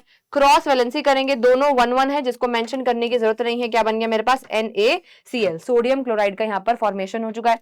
वैसे ही बेटा जी मैग्नीशियम क्लोराइड लिखना है। मैग्नीशियम की वैलेंसी कितनी होती है? 2 होती है। क्लोराइड आयन यानी कि यहाँ पर चार्ज -1 आएगा, आप मेंशन करें ना करें क्योंकि चार्जेस को हम यहाँ पर कंसिडर नहीं करेंगे, ठीक है। क्रॉस वैलेंसी करेंगे, Mg के नीचे 1 आएगा, है ना, और Cl के नीचे क्या आएगा? 2। MgCl2 हमारे पास क्या बन गया बेटा? हमारा केमिकल फॉर्मूला बन गया है। तो ये बेसिक वाले फॉर्मूलाज हमारे पास थे। वैसे ही यहाँ पर चलते हैं, देखिए क्या पूछा है इस क्वेश्चन में, आपको वैलेंसी बतानी है अमोनियम की इन अमोनियम क्लोराइड। वैसे तो देखो, ठीक है, यहाँ पर आप बहुत आसानी से बता सकते हो, ठीक है। अमोनियम की मैंने अभी अभी आपको लिखवाई। अमोनियम क्या होता है? NH4 पॉजिटिव कैटायन होता है, ठीक है। +1 है वैलेंसी, तो +1 ही हो जाएगी, पर आपको फॉर्मूला भी लिखना आना चाहिए। फॉर्मूला क्या है? अमोनियम क्लोराइड है, तो यहाँ पर मैंने लिखा बेटा NH4 पॉजिटिव, ठीक है। और यहाँ पर क्लोराइड जो होता है, ठीक है, Cl नेगेटिव, -1। क्रॉस वैलेंसी करेंगे, क्या बन जाएगा यहाँ पर? NH4Cl, ठीक है। NH4Cl केमिकल फॉर्मूला बन गया। +1 यहाँ पर इसके ऊपर क्या है बेटा? हम कह सकते हैं क्या है? चार्ज है, ठीक है। क्या सभी को क्लियर हुआ? नेक्स्ट देखते हैं बेटा, लेड नाइट्रेट। क्या लिखना है? Lead nitrate. जो लेड होता है बेटा, इसका यहाँ पर हम क्या ले रहे हैं? +2, और जो नाइट्रेट होता है NO3 -1 होता है, नेगेटिव। क्रॉस वैलेंसी करेंगे, ठीक है। Pb के नीचे 1, NO3 के नीचे 2। ये क्या है बेटा? पॉली एटॉमिक आयन है। ये क्या है? This is poly atomic ion. भूलना नहीं, भूलना नहीं, मैंने कहा था कि पॉली एटॉमिक आयन के लिए आपको ब्रैकेट यूज करना है। ये क्या है? हमारा पॉली एटॉमिक आयन है, इसके लिए आपको ब्रैकेट यूज करना होगा। क्या बन जाएगा? Pb के नीचे 1, NO3 को ब्रैकेट में क्लोज करेंगे और क्या लिखेंगे? 2। क्या बन गया हमारे पास? PbNO3। देखो कहां पर है PbNO3? 2, ठीक है। तो ये ऑप्शन नंबर बी हमारा क्या हो जाएगा? सही जवाब, यानी कि राइट आंसर हो जाएगा। क्लियर हो गया सभी को? नेक्स्ट चलते हैं, देखिए अगला आपसे पूछा है valency of copper in copper nitrate. पहले कॉपर नाइट्रेट लिख लेते हैं। कॉपर का सिंबल Cu, नाइट्रेट ATE लिखा है, तो NO3 नेगेटिव हो जाएगा। यहां पर कॉपर हम ले लेते हैं, कॉपर नाइट्रेट यहां पर हम अगर बात करते हैं तो कॉपर हमने ले लिया है यहां पर +1 में, ठीक है। और नाइट्रेट हमने किस में ले लिया बेटा जी? यहां पर -1 में होता ही है, तो CuNO3 का यहाँ पर फॉर्मेशन हो जाएगा, कॉपर नाइट्रेट हमारे पास बन जाएगा, ठीक है। क्या सभी को क्लियर हो गया है? ओके, क्या सभी को चमका? क्या सभी को क्लियर हुआ यहाँ पर? यस और नो? तो 1 आ जाएगा हमारे पास इसका आंसर, CuNO3, ठीक है। चलिए नेक्स्ट के ऊपर मूव करेंगे, एंड अब यहाँ पर कुछ बेसिक रेडिकल्स की हम जानकारी ले लेते हैं। जो आपके बेसिक रेडिकल्स होते हैं बेटा, वो पॉजिटिवली चार्ज होते हैं, और जो एसिडिक रेडिकल्स होते हैं वो नेगेटिवली चार्ज होते हैं, है ना। बेसिक रेडिकल्स, जो आपके बेसिक रेडिकल हैं, ठीक है, जो आपके क्या है बेटा? बेसिक रेडिकल, ठीक है। कहां से आए? क्या है वो? कैटायन है, ठीक है, ध्यान रखना, पॉजिटिवली चार्ज आयन है। और वहीं पे जो आपके एसिडिक रेडिकल हैं, ठीक है, जो आपकी क्या है? एसिडिक रेडिकल हैं, वो क्या है? नेगेटिवली चार्ज आयन है, यानी कि एनायन है। ये बात आपको ध्यान रखनी है। सबसे पहले हम मोनोवेलेंट इलेक्ट्रोपॉजिटिव की बात करेंगे। बेसिक रेडिकल्स के अंदर पॉजिटिव चार्ज होगा, अमोनियम पढ़ा चुकी हूँ, ठीक है। गोल्ड आपको ध्यान रखना है, Au पॉजिटिव में भी होता है, ठीक है। यहाँ पर जो गोल्ड है Au positive, and argentous silver Ag+1 में भी, कॉपर +1 में भी होता है, एंड हाइड्रोजन +1 में होगा। मोस्ट ऑफ द, जो इससे पहले मैंने आपको टेबल पढ़ाई है वो तो सबको याद होनी चाहिए। इसमें कुछ आयंस वही वाले सेम रिपीट होंगे और कुछ नए आयंस भी हमारे पास होने वाले हैं, ठीक है। लिथियम Li पॉजिटिव, बहुत आसानी से आप ये निकाल सकते हो लिथियम का। सोडियम का Na पॉजिटिव, पोटेशियम का K पॉजिटिव, Hg+1 में होता है, बता चुकी हूँ ये भी, जस्ट फिर से एक बार रिवीजन ही हो रहा है। Ag का हमने देखा बेटा, जो हमारा सिल्वर है 2 फॉर्म्स में प्रेजेंट है, Ag+1 में भी है और Ag हमारा +2 में भी हमें देखने को मिलेगा। बेरियम का आपको ध्यान रखना है बेटा, बेरियम जो होता है इसके ऊपर चार्ज कितना आता है? कितना होता है भाई? +2 होता है। क्या होता है? +2 होता है। ये सारी चीजें आपको और ज्यादा क्लियर हो जाएंगी जब आप बेटा पीरियोडिक टेबल पढ़ लेंगे। और बहुत सारे बच्चों ने तो अभी तक शायद स्कूल में या कहीं ना कहीं बैच में, अगर आप रेडियंट बैच से हैं तो आपको मैं पीरियोडिक टेबल पढ़ा चुकी हूँ। आप सभी को पता है कि पीरियोडिक टेबल के अंदर 18 ग्रुप्स होते हैं, एंड ग्रुप वाइज अगर आपको याद है चीजें तो आपके पास बहुत सारे आप आयंस की वैलेंसी यूं चुटकियों में निकाल सकते हैं। देखिए मैं यहीं पर आपको बता देती हूँ, जैसे फॉर एग्जांपल अगर हम बात करते हैं ग्रुप नंबर 1 की, ठीक है, ग्रुप नंबर 1 की अगर हम बात करते हैं तो ग्रुप नंबर 1 को कैसे याद करते हैं? हलीना की रब से फरियाद, हलीना की रब से फरियाद। इन सभी की बेटा जो वैलेंसी होती है वो कितनी होती है? +1। चार्ज कितना होगा इन सभी के ऊपर? +1 होगा विदाउट एनी एक्सेप्शन। ऑल, हर एक का कितना होगा बेटा? +1 होगा। जो हाइड्रोजन होगा वो क्या बना रहा है? H पॉजिटिव का फॉर्मेशन कर रहा है। ठीक है, मैं इसको अलग से अगर लिख दूं तो वो ज्यादा बेटर होगा। देखिए क्या लिखा हमने? हलीना की रब से फरियाद। क्या क्या एलिमेंट है? Hydrogen, lithium, sodium, potassium, rubidium, caesium, francium. हलीना की रब से फरियाद। ठीक है, हाइड्रोजन क्या करेगा? H पॉजिटिव का फॉर्मेशन करता है। Li पॉजिटिव का फॉर्मेशन करता है। Na पॉजिटिव का फॉर्मेशन करता है। K बेटा K पॉजिटिव का फॉर्मेशन करता है। रुबीडियम Rb पॉजिटिव का फॉर्मेशन करता है। सीजियम से Cs पॉजिटिव का फॉर्मेशन होता है। ये बेटा एक रेडियो एक्टिव एलिमेंट है, रेडियो एक्टिव एलिमेंट होता है जो कि रेडिएशंस को छोड़ता है, तो इसको हम डिस्कस नहीं कर रहे हैं यहाँ पर। आपको ध्यान रखना है क्योंकि ये ग्रुप नंबर 1 के अंदर है। ग्रुप नंबर 1 के अंदर आने वाले हर एक एलिमेंट का जो वैलेंसी होगा वो कितना होगा? 1 होगा। ग्रुप नंबर 1 के एलिमेंट के हर एक, ठीक है, ग्रुप 1 में आने वाले हर एक एलिमेंट का के ऊपर जो वैलेंसी होगी वो कितनी होगी? 1 होगी। चार्ज कितना हो जाएगा? +1। उसी तरीके से आपको ग्रुप 2 भी ध्यान रखना है। ठीक है, आपको बेटा जी ग्रुप नंबर 2 भी ध्यान रखना है। ग्रुप नंबर 2 क्या होता है? ध्यान रखेंगे, बेटा मांगे कार सेंट्रो बाप राजी, इस तरीके से आपको याद रखना है। ठीक है, इन सभी की जो वैलेंसी होती है वो कितनी होती है? +2 होती है विदाउट एनी एक्सेप्शन। आपको ध्यान रखना है, आपको क्या करना है? ध्यान रखना है। इन सभी के पास ग्रुप नंबर 2 में +2 होगा। देखिए यहाँ पे चाहे स्ट्रॉन्शियम हो, चाहे बेरियम हो, चाहे कैल्शियम हो, चाहे मैग्नीशियम हो, चाहे बेरिलियम हो, सबके ऊपर जो वैलेंसी होगी वो कितनी होगी? 2 होगी। आपको ध्यान रखना है, ग्रुप नंबर 1 का है तो वैलेंसी 2, ग्रुप नंबर 2 का है तो वैलेंसी 2। ठीक है, ग्रुप नंबर 1 का कोई एलिमेंट है, ठीक है, ग्रुप नंबर 1 का कोई एलिमेंट है तो उसकी वैलेंसी, ठीक है, ग्रुप नंबर 1 का अगर कोई एलिमेंट है तो उसकी वैलेंसी कितनी हो जाएगी बेटा जी? 1 हो जाएगी। ठीक है, और अगर कोई एलिमेंट ग्रुप नंबर 2 का है तो उसकी जो वैलेंसी होगी वो कितनी हो जाएगी? 2 हो जाएगी। ठीक है, this is your BM vision. ये हमारा आज की क्लास का बीएम विजन नंबर 2 है। क्या सभी को क्लियर हुआ? समझ में आया? ध्यान रखेंगे। ठीक है, अब इससे देख लो कितने सारे एलिमेंट्स की वैलेंसी तो हमें ऐसे ही याद हो गई, ऐसे ही याद हो गई। ठीक है, आयरन का मैं तुम्हें पहले पढ़ा चुकी हूँ, है ना, आयरन का मैं तुम्हें बता चुकी हूँ 2 स्टेट में प्रेजेंट होता है ना। कैल्शियम का देख लिया हमने, कॉपर का भी देख लिया वेरिएबल स्टेट में, मैग्नीशियम का भी निकाल चुके हैं। ठीक है, आइए आगे चलते हैं। मैग्नीज, आपको ध्यान रखना है बेटा, मैग्नीज +2 में प्रेजेंट होता है, मैग्नीज +2 में होता है, ध्यान रखेंगे। Hg का मैं आपको बता चुकी हूं 2 में होता है। ठीक है, +1 में भी होता है एंड Hg +2 में भी होता है। Mercuric and mercurous. ठीक है, निकल बेटा Ni2 पॉजिटिव, लेड का +2 होता है, ध्यान रखना है, लेड का +2 होता है। प्लेटिनम का भी मैं आपको बता चुकी हूँ वेरिएबल वैलेंसी होती है, +2 में भी होता है और +4 में भी देखने को मिलता है। टिन का भी बेटा वेरिएबल होता है। जिंक का आपको ध्यान रखना है +2। ठीक है, क्लियर है?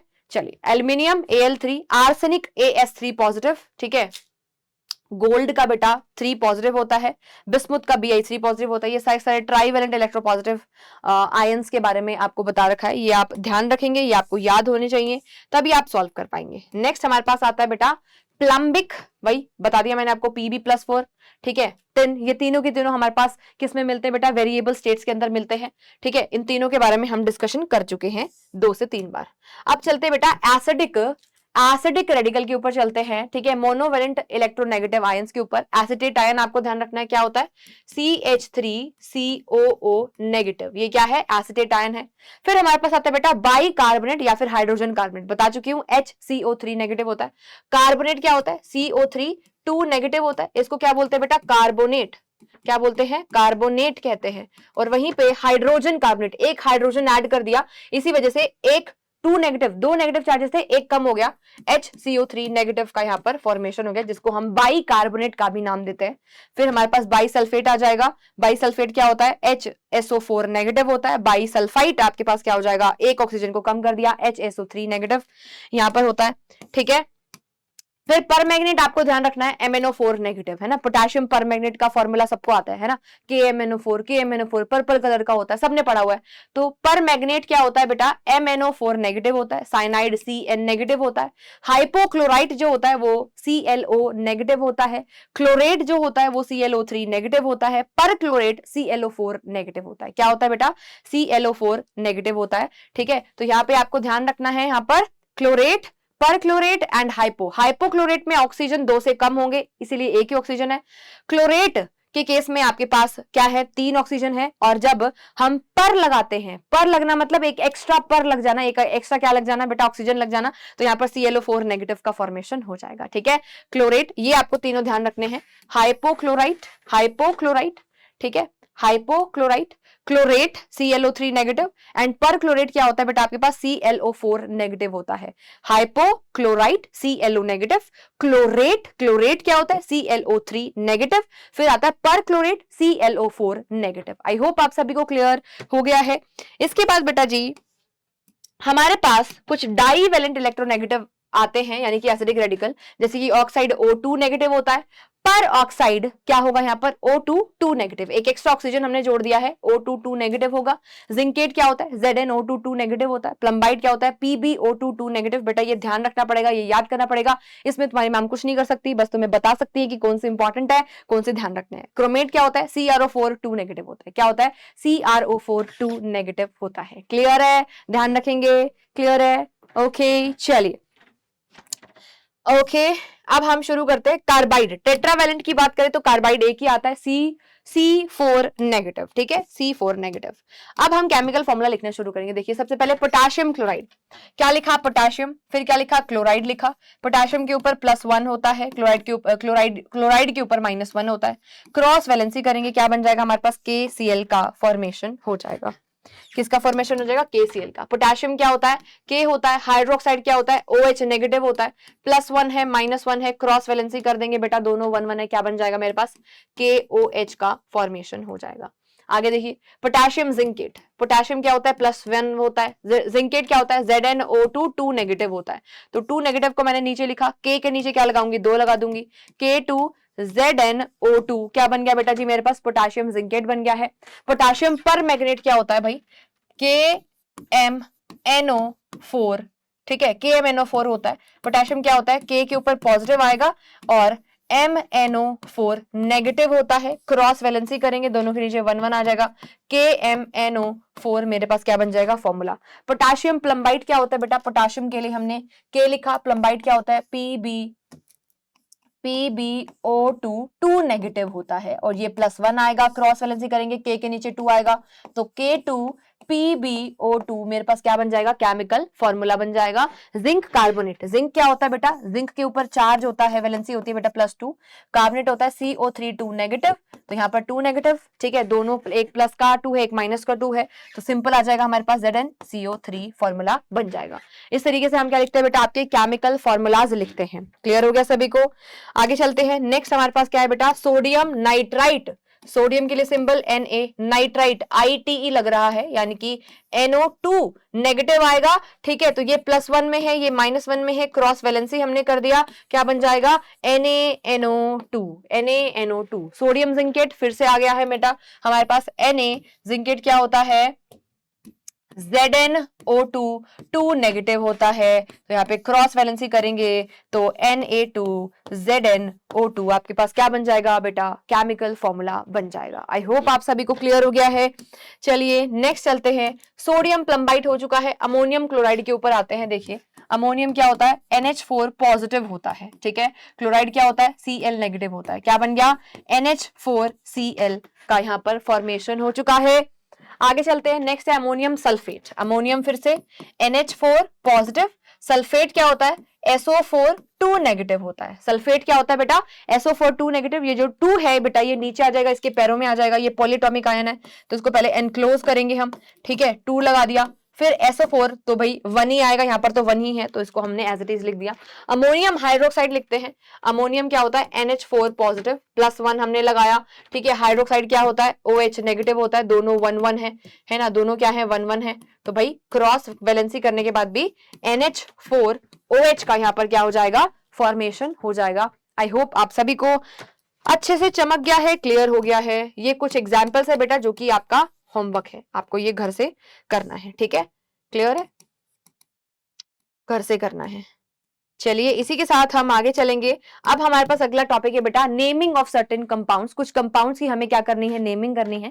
जैसे सबसे पहले अगर हमारे पास दो नॉन मेटल्स हैं, ठीक है, अगर हमारे पास दो नॉन मेटल्स जुड़े हुए हैं, कंबाइन हो रखे हैं, तो हम किस तरीके से क्या करते हैं, नामकरण करते हैं, वो हमें पता होना चाहिए। जैसे कि PCl5, ठीक है, क्या है बेटा, PCl5, इसका नाम क्या होगा, फॉस्फोरस पेंटाक्लोराइड। फॉस्फोरस और क्लोरीन दोनों के दोनों बेटा जो कंबाइन कर रहे हैं, दोनों नॉन मेटल हैं। इस केस में जो सेकंड वाला नॉन मेटल होता है उसके आगे हम क्या लगाते हैं, प्रीफिक्स लगाते हैं, जैसे कि डाई, ट्राई, पेंटा, हेक्सा, ठीक है, जो भी जितने भी नंबर ऑफ वो प्रेजेंट है, तो फॉस्फोरस पेंटाक्लोराइड इसका क्या हो जाएगा, नाम हो जाएगा। वेरी सिंपल, ठीक है। चलिए इसी के साथ आगे मूव करते हैं। Two elements and oxygen. अगर हमारे पास क्या जुड़ा हुआ हो, एलिमेंट्स के साथ क्या जुड़ रखा हो बेटा, ऑक्सीजन अगर जुड़ रखा हो, तो उस केस में आपको ध्यान रखना है, ठीक है। देखिए the name of the compound depend on the number of oxygen, depend on the number of oxygen atom present in the compound.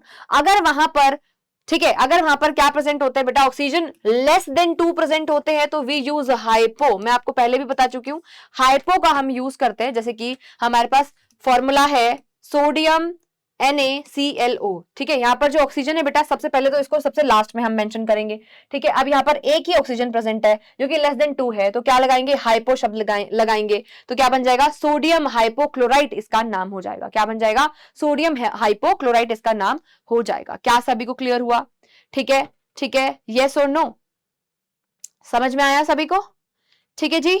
चले आगे, आगे चले, नेक्स्ट देखते हैं।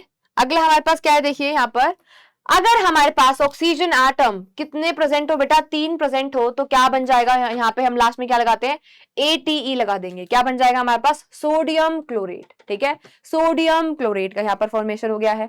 सिंपल सी बात है, हम यहाँ पर आयन भी देख कर आए हैं अभी, क्लोरेट है ना, पर क्लोरेट है ना, ये सारे आयन्स मैंने आपको बताए हैं अभी अभी। तो ClO3 नेगेटिव क्लोरेट होता है, पर क्लोरेट क्या होता था, ClO4 नेगेटिव होता था। तो वही वाली चीज यहाँ पर है, और कुछ भी नहीं है, फालतू के रूल्स है, ठीक है, फालतू के रूल्स में आपको घुसना नहीं है, आपको वही वाली टेबल ध्यान रखनी है, आपके सारे सारे क्वेश्चंस बन जाएंगे, कहीं पे भी आपको प्रॉब्लम, परेशानी, दिक्कत नहीं होगी, ठीक है। चलिए अब एसिड के नेमिंग की अगर हम बात करें, तो name of a binary acid are given by adding prefix hydro and the suffix ic, ठीक है, जैसे हाइड्रोक्लोरिक एसिड, जैसे कि हाइड्रोफ्लोरिक एसिड, ठीक है। तो जब भी हमारे पास हम एसिड्स के, बाइनरी एसिड्स का नाम रखते हैं, तो अगर वहां पर हाइड्रोजन प्रेजेंट है, हाइड्रोजन के लिए हम हाइड्रो लगाते हैं, ठीक है। और अगर साथ में उसके कोई नॉन मेटल जैसे कि क्लोरीन, ब्रोमीन, फ्लोरीन वगैरह प्रेजेंट है, तो उसके नाम के बाद में हम क्या लगाते हैं बेटा, सफिक्स में इक लगाते हैं, जैसे कि hydrochloric acid and hydrofluoric acid second वाले एलिमेंट के बाद लगाते हैं। क्लियर हो गया सभी को, आगे चलते हैं। यहां पर बात करेंगे बेटा, किसकी बातें करने वाले हैं, name of acid containing radicals of polyatomic groups. Polyatomic group जैसे कि नाइट्रेट हो गया, फॉस्फेट हो गया, सल्फेट हो गया, अगर ऐसे वाले वहां पर पॉलीएटॉमिक आयन वाले हमारे पास क्या प्रेजेंट है, ग्रुप वाले एटम्स, सॉरी पॉलीएटॉमिक आयंस अगर प्रेजेंट है किसी पर्टिकुलर एसिड में, तो उस केस में हम क्या करते हैं, देखिए यहाँ पर उस केस में हम क्या करेंगे, जैसे H2SO4 है, तो H2SO4 के लिए second element is sulphur, sulphur है, hence the name is sulphuric acid. हमने क्या करा, उस सेकंड वाले एलिमेंट के नाम पर हमने अपना एसिड का नाम रखा है, और नाम क्या हो जाएगा, सल्फ्यूरिक एसिड हो जाएगा। क्या सभी को क्लियर है, समझ में आ गया है ना। देखिए नेक्स्ट यहां पर देखेंगे, है ना, हाइड्रोजन के साथ, हाइड्रोजन तो एसिड में होता ही है, दूसरा वाला जो हमारे पास एलिमेंट है ना, वो क्या है, नाइट्रोजन। तो इसी के ऊपर नाम हमारा रखा जाएगा, क्या लिखा जाएगा यहाँ पर, नाइट्रिक एसिड नाम हो जाएगा, ठीक है। यानी कि ऐसे जहां पर पॉलीएटॉमिक आयंस प्रेजेंट होते हैं, ऐसों के अंदर हम क्या करते हैं बेटा, सेकंड वाले जो हमारा सेकंड वाला एलिमेंट होता है प्रेजेंट, उसके ऊपर, ठीक है, हम क्या रखते हैं, नाम रखते हैं हमारा, जैसे कि सल्फ्यूरिक एसिड, जैसे कि नाइट्रिक एसिड, ठीक है। क्या सभी को क्लियर हो रहा है ना। तो जैसे कि नेक्स्ट वाले में फॉस्फोरस है, तो नाम क्या हो जाएगा हमारा, फॉस्फोरिक एसिड हो जाएगा, ठीक है। क्या सभी को क्लियर है। अगर बेटा हमारे पास ऑक्सीजन एटम कम नंबर में प्रेजेंट होंगे, तो हम क्या लगाते हैं, अस लगाते हैं, है ना, जैसे कि H2SO4 अगर कहीं पर प्रेजेंट है, या फिर H2SO3 अगर कहीं पर प्रेजेंट है। H2SO4 क्या होता है, सल्फ्यूरिक एसिड, H2SO3 क्या होता है, सल्फ्यूरस एसिड होता है, ठीक है, सल्फ्यूरस एसिड होता है। क्या सभी को क्लियर हुआ, क्लियर हुआ। और अगर हमारे पास जैसे नाइट्रस एसिड, नाइट्रिक एसिड, तो अस लगता है लेस के लिए, अस किसके लिए लगता है? अस लगता है लेस के लिए, भूलना नहीं, भूलना नहीं, less number of oxygen, less number of oxygen के लिए हम क्या लगाते हैं? अस लगाते हैं। और इक लगता है ज्यादा के लिए। ठीक है, क्लियर हो गया सभी को? चलिए आगे मूव करते हैं और अगला हमारे पास कुछ क्वेश्चंस देखते हैं। देखिए क्या क्वेश्चन है। If the formula of platinic chloride is PtCl4 then the valency of platinum and chloride are respectively. Chloride की वैलेंसी यहाँ पर कितनी हो जाएगी? हमारे पास -1 हो जाएगी। एंड यहाँ पर क्रॉस वैलेंसी की अगर हम बात करते हैं तो Pt पक्का यहाँ पर +4 में प्रेजेंट होगा। अगर Pt यहाँ पर बेटा 4 में ना प्रेजेंट होता तो Cl के नीचे हमारे पास 4 नहीं आना था। ठीक है, तो PtCl4 यहां से आया होगा, तो +4 एंड -1 मेरे पास क्या आ जाएगा? राइट आंसर आ जाएगा। क्लियर हो रहा है सभी को? आई होप आप सभी को समझ में आ गया है। चलिए नेक्स्ट देखते हैं। लेड नाइट्रेट आपको बताना है फॉर्मूला। कर चुके हैं ये वाला क्वेश्चन तो, है ना? ये वाला क्वेश्चन तो मैं आपको करवा चुकी हूं। चलिए नेक्स्ट देख लेते हैं। यहां पर है which of the following product are formed by heating zinc nitrate. ठीक है, ये मैं आपको होमवर्क के अंदर दे रही हूं बेटा जी, दिस इज योर होमवर्क। ठीक है, आगे चलते हैं, नेक्स्ट देखेंगे बेटा। अगला टॉपिक हमारा शुरू होने जा रहा है हमारा relative atomic mass. What is relative atomic mass? देखिए रिलेटिव एटॉमिक मास जो होता है किसी के रिलेशन में मास को कैलकुलेट करना, है ना? एटॉमिक मास के ऊपर पहुंच चुके हैं अभी हम। देखिए इसको समझने के लिए सिंपल सी बात है, आपको ये पता होना चाहिए क्या हम कभी किसी भी एटम के मास को ग्राम या फिर किलोग्राम में नाप पाएंगे? Answer is no. एटम तो बहुत ज्यादा स्मॉल होता है, बहुत ज्यादा छोटा होता है, तो उसके मास को नापने के लिए हमने एक यूनिट बनाई, एक यूनिट डिजाइन करी, हमारी खुद की यूनिट बनाई। ठीक है, क्या होती है वो? एटॉमिक मास यूनिट होती है, AMU, जिसकी फुल फॉर्म क्या है बेटा? एटॉमिक मास यूनिट, जिसकी क्या होती है बेटा जी? फुल फॉर्म होती है। आपको ये ध्यान रखना है। ठीक है, तो हम यहां पर क्या निकालने वाले हैं? किसी भी एटम का मास। ठीक है, क्या करने वाले हैं? किसी दूसरे एटम के रिलेशन में निकालने वाले हैं। वो दूसरा एटम क्या होगा? हमारा रेफरेंस एटम होगा। ठीक है, तो यहां पर रेफरेंस क्यों चूज किया? जैसे फॉर एग्जांपल मान लो तुम्हारे बेटा 92% आए हैं, तुम्हारे 92% आए हैं। मान लेते हैं जो हमारा गुप्ता जी का बेटा है, गुप्ता जी के बेटे के मान लेते हैं तुम्हारे गुप्ता जी के बेटे के कितने नंबर आए हैं? 82% मार्क्स आए हैं। ठीक है, और जो मेहता जी का बेटा है ना, जो हमारे पास मेहता जी का बेटा है, लेट्स से उसके 96% आए हैं। भाई अगर तुम्हारा कंपैरिजन गुप्ता जी के बेटे से होता है तो तुम्हारे बहुत अच्छे नंबर आए हैं, अगर मेहता जी के बेटे से कंपैरिजन करते तो तुम्हारे कम नंबर आए हैं। यानी कि मेहता जी के बेटे के कंपैरिजन में तुम थोड़े से कम पढ़े हो और गुप्ता जी के बेटे के कंपैरिजन में तुम ज्यादा अच्छा पढ़े हो, तुम्हारे अच्छे नंबर आए हैं। ठीक है, तो किससे कंपैरिजन हो रहा है? किसके रिलेशन में हम यहाँ पे बात कर रहे हैं? रिलेटिव टर्म होती है। ठीक है, तो यहाँ पर रिलेटिव एटॉमिक मास कुछ उसी तरीके से है। जैसे जब हम कभी सब्जी खरीदने जाते हैं तो हमें क्या पता यार कि ये सब्जी अब 1 किलो हो गई है ना? 1 किलो भिंडी दे दो भैया, बोलते हो ना?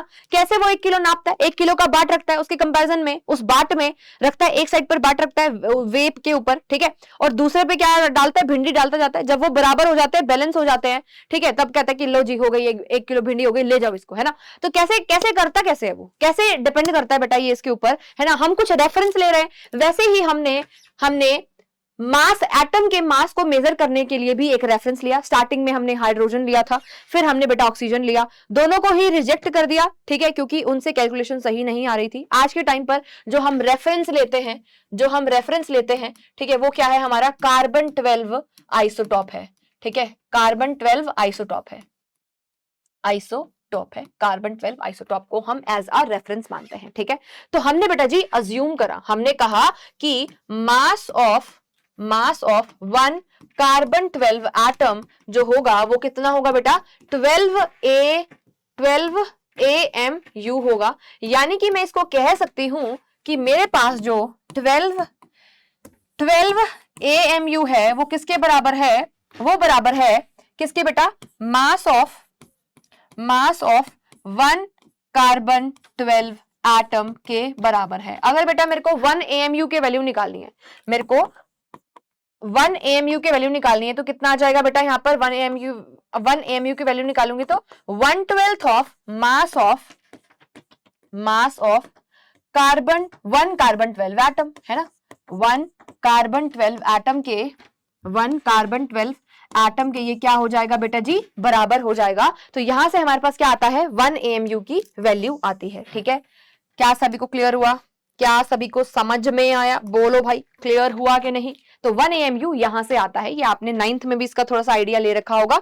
अब यहां पर हम पहुंचते हैं बेटा हमारे रिलेटिव एटॉमिक मास के ऊपर। हम यहां पर किसी के रिलेशन में निकाल रहे हैं। किसके रिलेशन में निकाल रहे हैं? हमारे कार्बन 12 एटम के रिलेशन में निकाल रहे हैं कि कोई भी पर्टिकुलर एटम उससे कितना भारी है, कार्बन 12 वाले आइसोटोप से कितना ज्यादा भारी है, उसके टर्म्स में हम यहां पर निकाल रहे हैं। ठीक है, तो रिलेटिव एटॉमिक मास और atomic weight of an element is the number of times one atom of an element is heavier than, वो पर्टिकुलर एलिमेंट कितना ज्यादा भारी है किससे? 1/12 of mass of carbon 12 atom से कितना ज्यादा भारी है, वही क्या होता है हमारे पास? रिलेटिव एटॉमिक मास होता है। तो रिलेटिव एटॉमिक मास जो होता है mass of one atom of element upon में 1/12 of mass of one carbon 12 atom के बराबर होता है। ये रेशियो होता है किसका? Mass of one atom of that element upon 1/12 of mass of one carbon 12 atom. ठीक है, तो रिलेटिव एटॉमिक मास आपको याद हो गया है, समझ में आ गया है कि what is relative atomic mass. Relative atomic mass बेटा हम देखते हैं कि मोस्ट मेजॉरिटी केसेस में, कुछ मैक्सिमम केसेस में हम देखते हैं कि हमारे पास डेसिमल में हो सकता है, फ्रैक्शन में हो सकता है। जो हमारा रिलेटिव एटॉमिक मास होता है वो फ्रैक्शनल, वो हमें फ्रैक्शनल भी देखने को मिलता है।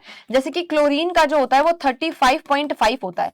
ये 35.5 ये हमारे पास क्या है बेटा? This is average mass of, average atomic mass of the naturally occurring isotope of chlorine. ठीक है, आपको पता है क्लोरीन के दो आइसोटॉप होते हैं, chlorine 35 and chlorine 37 in the ratio 3:1। जब इसका हम कैलकुलेट करते हैं तो आपके पास कितना आता है बेटा? एवरेज, क्या निकालते हैं इसका?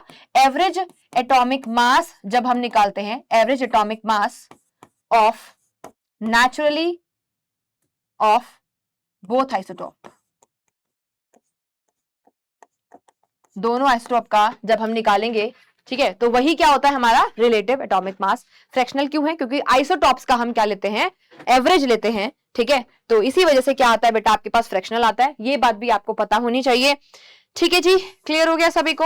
अब आते हैं रिलेटिव एटॉमिक मास के बाद बारी आती है रिलेटिव मॉलिक्यूलर मास की। Relative molecular mass is nothing but just, यहां पर हम मॉलिक्यूल के मास को कंसीडर करेंगे। एटॉमिक मास में हमने एटम के मास को कंसीडर करा है, यहां पर हम मॉलिक्यूल के मास को कंसीडर करेंगे। तो यहां पर भी हम क्या करेंगे? कंपैरिजन वाली चीज चलेगी अगेन।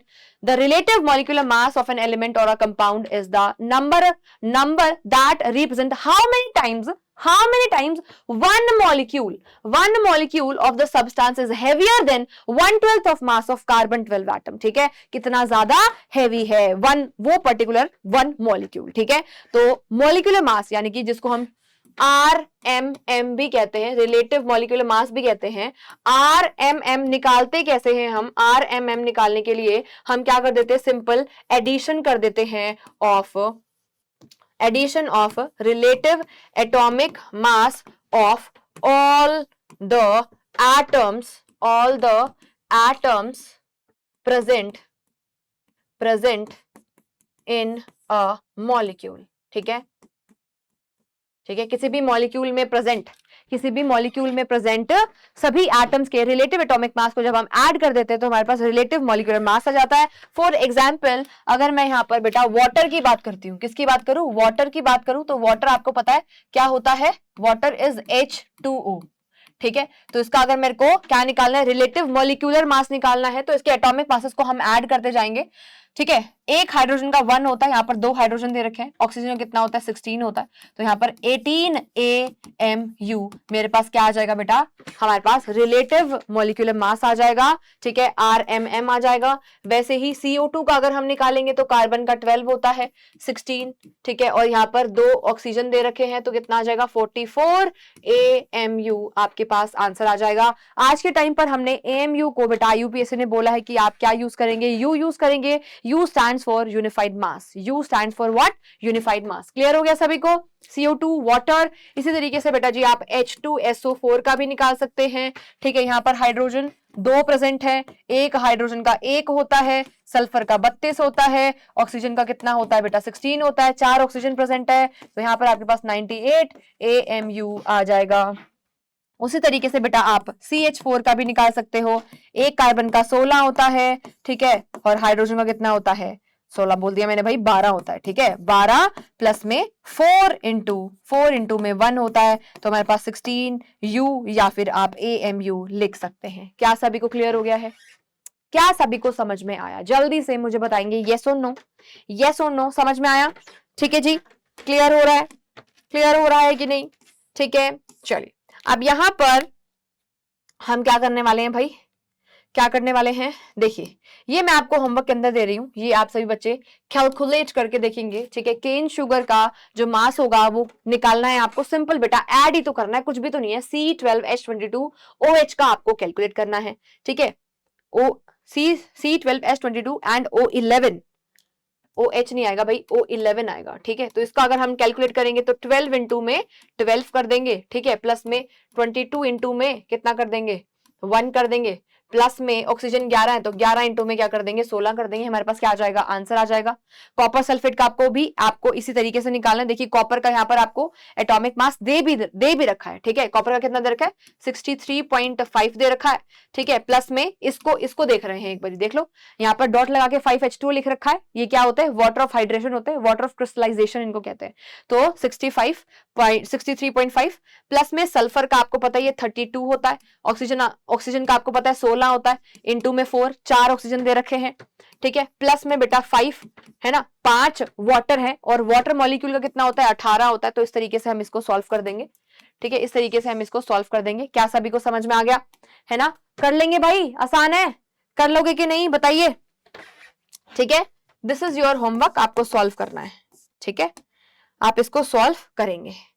अब बेटा हमारी आज की क्लास का this is I guess last topic, ठीक है, जो कि क्या है, परसेंटेज कॉम्पोजिशन। परसेंटेज कॉम्पोजिशन हम कैसे निकालते हैं, जैसे तुम अपने मार्क्स का परसेंटेज निकालते हो, है ना, क्या करते हो, मार्क्स ऑब्टेन, कितने तुम्हारे नंबर है, कितने में से नंबर है, इनटू में 100 कर देते हो, वो क्या होता है, हमारा मास परसेंटेज होता है। वैसे ही यहाँ पर परसेंटेज कॉम्पोजिशन हमें निकालना है कि किसी भी कंपाउंड के अंदर कोई पर्टिकुलर एलिमेंट कितना परसेंट प्रेजेंट है, ठीक है, उसका कॉम्पोजिशन कितना है, ठीक है, तो वो हमें निकालना है। तो क्या लिखेंगे, total weight of the element in one molecule, उस मॉलिक्यूल के अंदर प्रेजेंट वो जो एलिमेंट है उसका मास कितना है, ठीक है, अपॉन में gram molecular weight of the compound, पूरे कंपाउंड का जो हमारे पास मास आएगा वो, इनटू में क्या कर देंगे, 100 कर देंगे। मेरे पास क्या आ जाएगा बेटा, परसेंटेज कॉम्पोजिशन आ जाएगा। क्या आ जाएगा, परसेंटेज कॉम्पोजिशन आ जाएगा।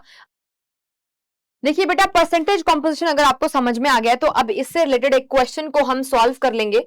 देखिए क्या है क्वेश्चन, क्वेश्चन की ओर चलते हैं। क्वेश्चन हमें क्या कह रहा है, देखिए, calculate the percentage composition of various element in sodium carbonate. Sodium carbonate आपको दे रखा है, इसके अंदर आपको वेरियस एलिमेंट का कॉम्पोजिशन बताना है, ठीक है। तो जैसे मैंने आपको बताया, आपको किसी भी पर्टिकुलर एलिमेंट का अगर कॉम्पोजिशन बताना है तो आप उस पर्टिकुलर एलिमेंट का क्या लिखेंगे, मास लिखेंगे, उसको टोटल मास से, कंपाउंड के मास से डिवाइड करेंगे, इनटू में क्या लगा देंगे, 100 लगा देंगे। जिस तरीके से आप अपने मार्क्स का परसेंटेज निकालते हैं कुछ उसी तरीके से, ठीक है। तो सोडियम कार्बोनेट का अगर हम Na2CO3 का क्या निकालते हैं, मॉलिक्यूलर मास, रिलेटिव मॉलिक्यूलर मास निकालते हैं, तो कैसे लिखेंगे बेटा, सोडियम का 23 होता है और 2 सोडियम हमें दे रखे हैं, तो 23 इंटू में 2 हो जाएगा। कार्बन का 12 होता है और 3 इंटू में 16 हम कर देंगे, लगभग हमारे पास कितना आंसर आ जाएगा, 106 आंसर आ जाएगा, ठीक है। हमें सबसे पहले लेट्स से किसका निकालना है, सबसे पहले लेट्स से हम कार्बन का निकाल रहे हैं, ठीक है। हम क्या निकाल रहे हैं, परसेंटेज कॉम्पोजिशन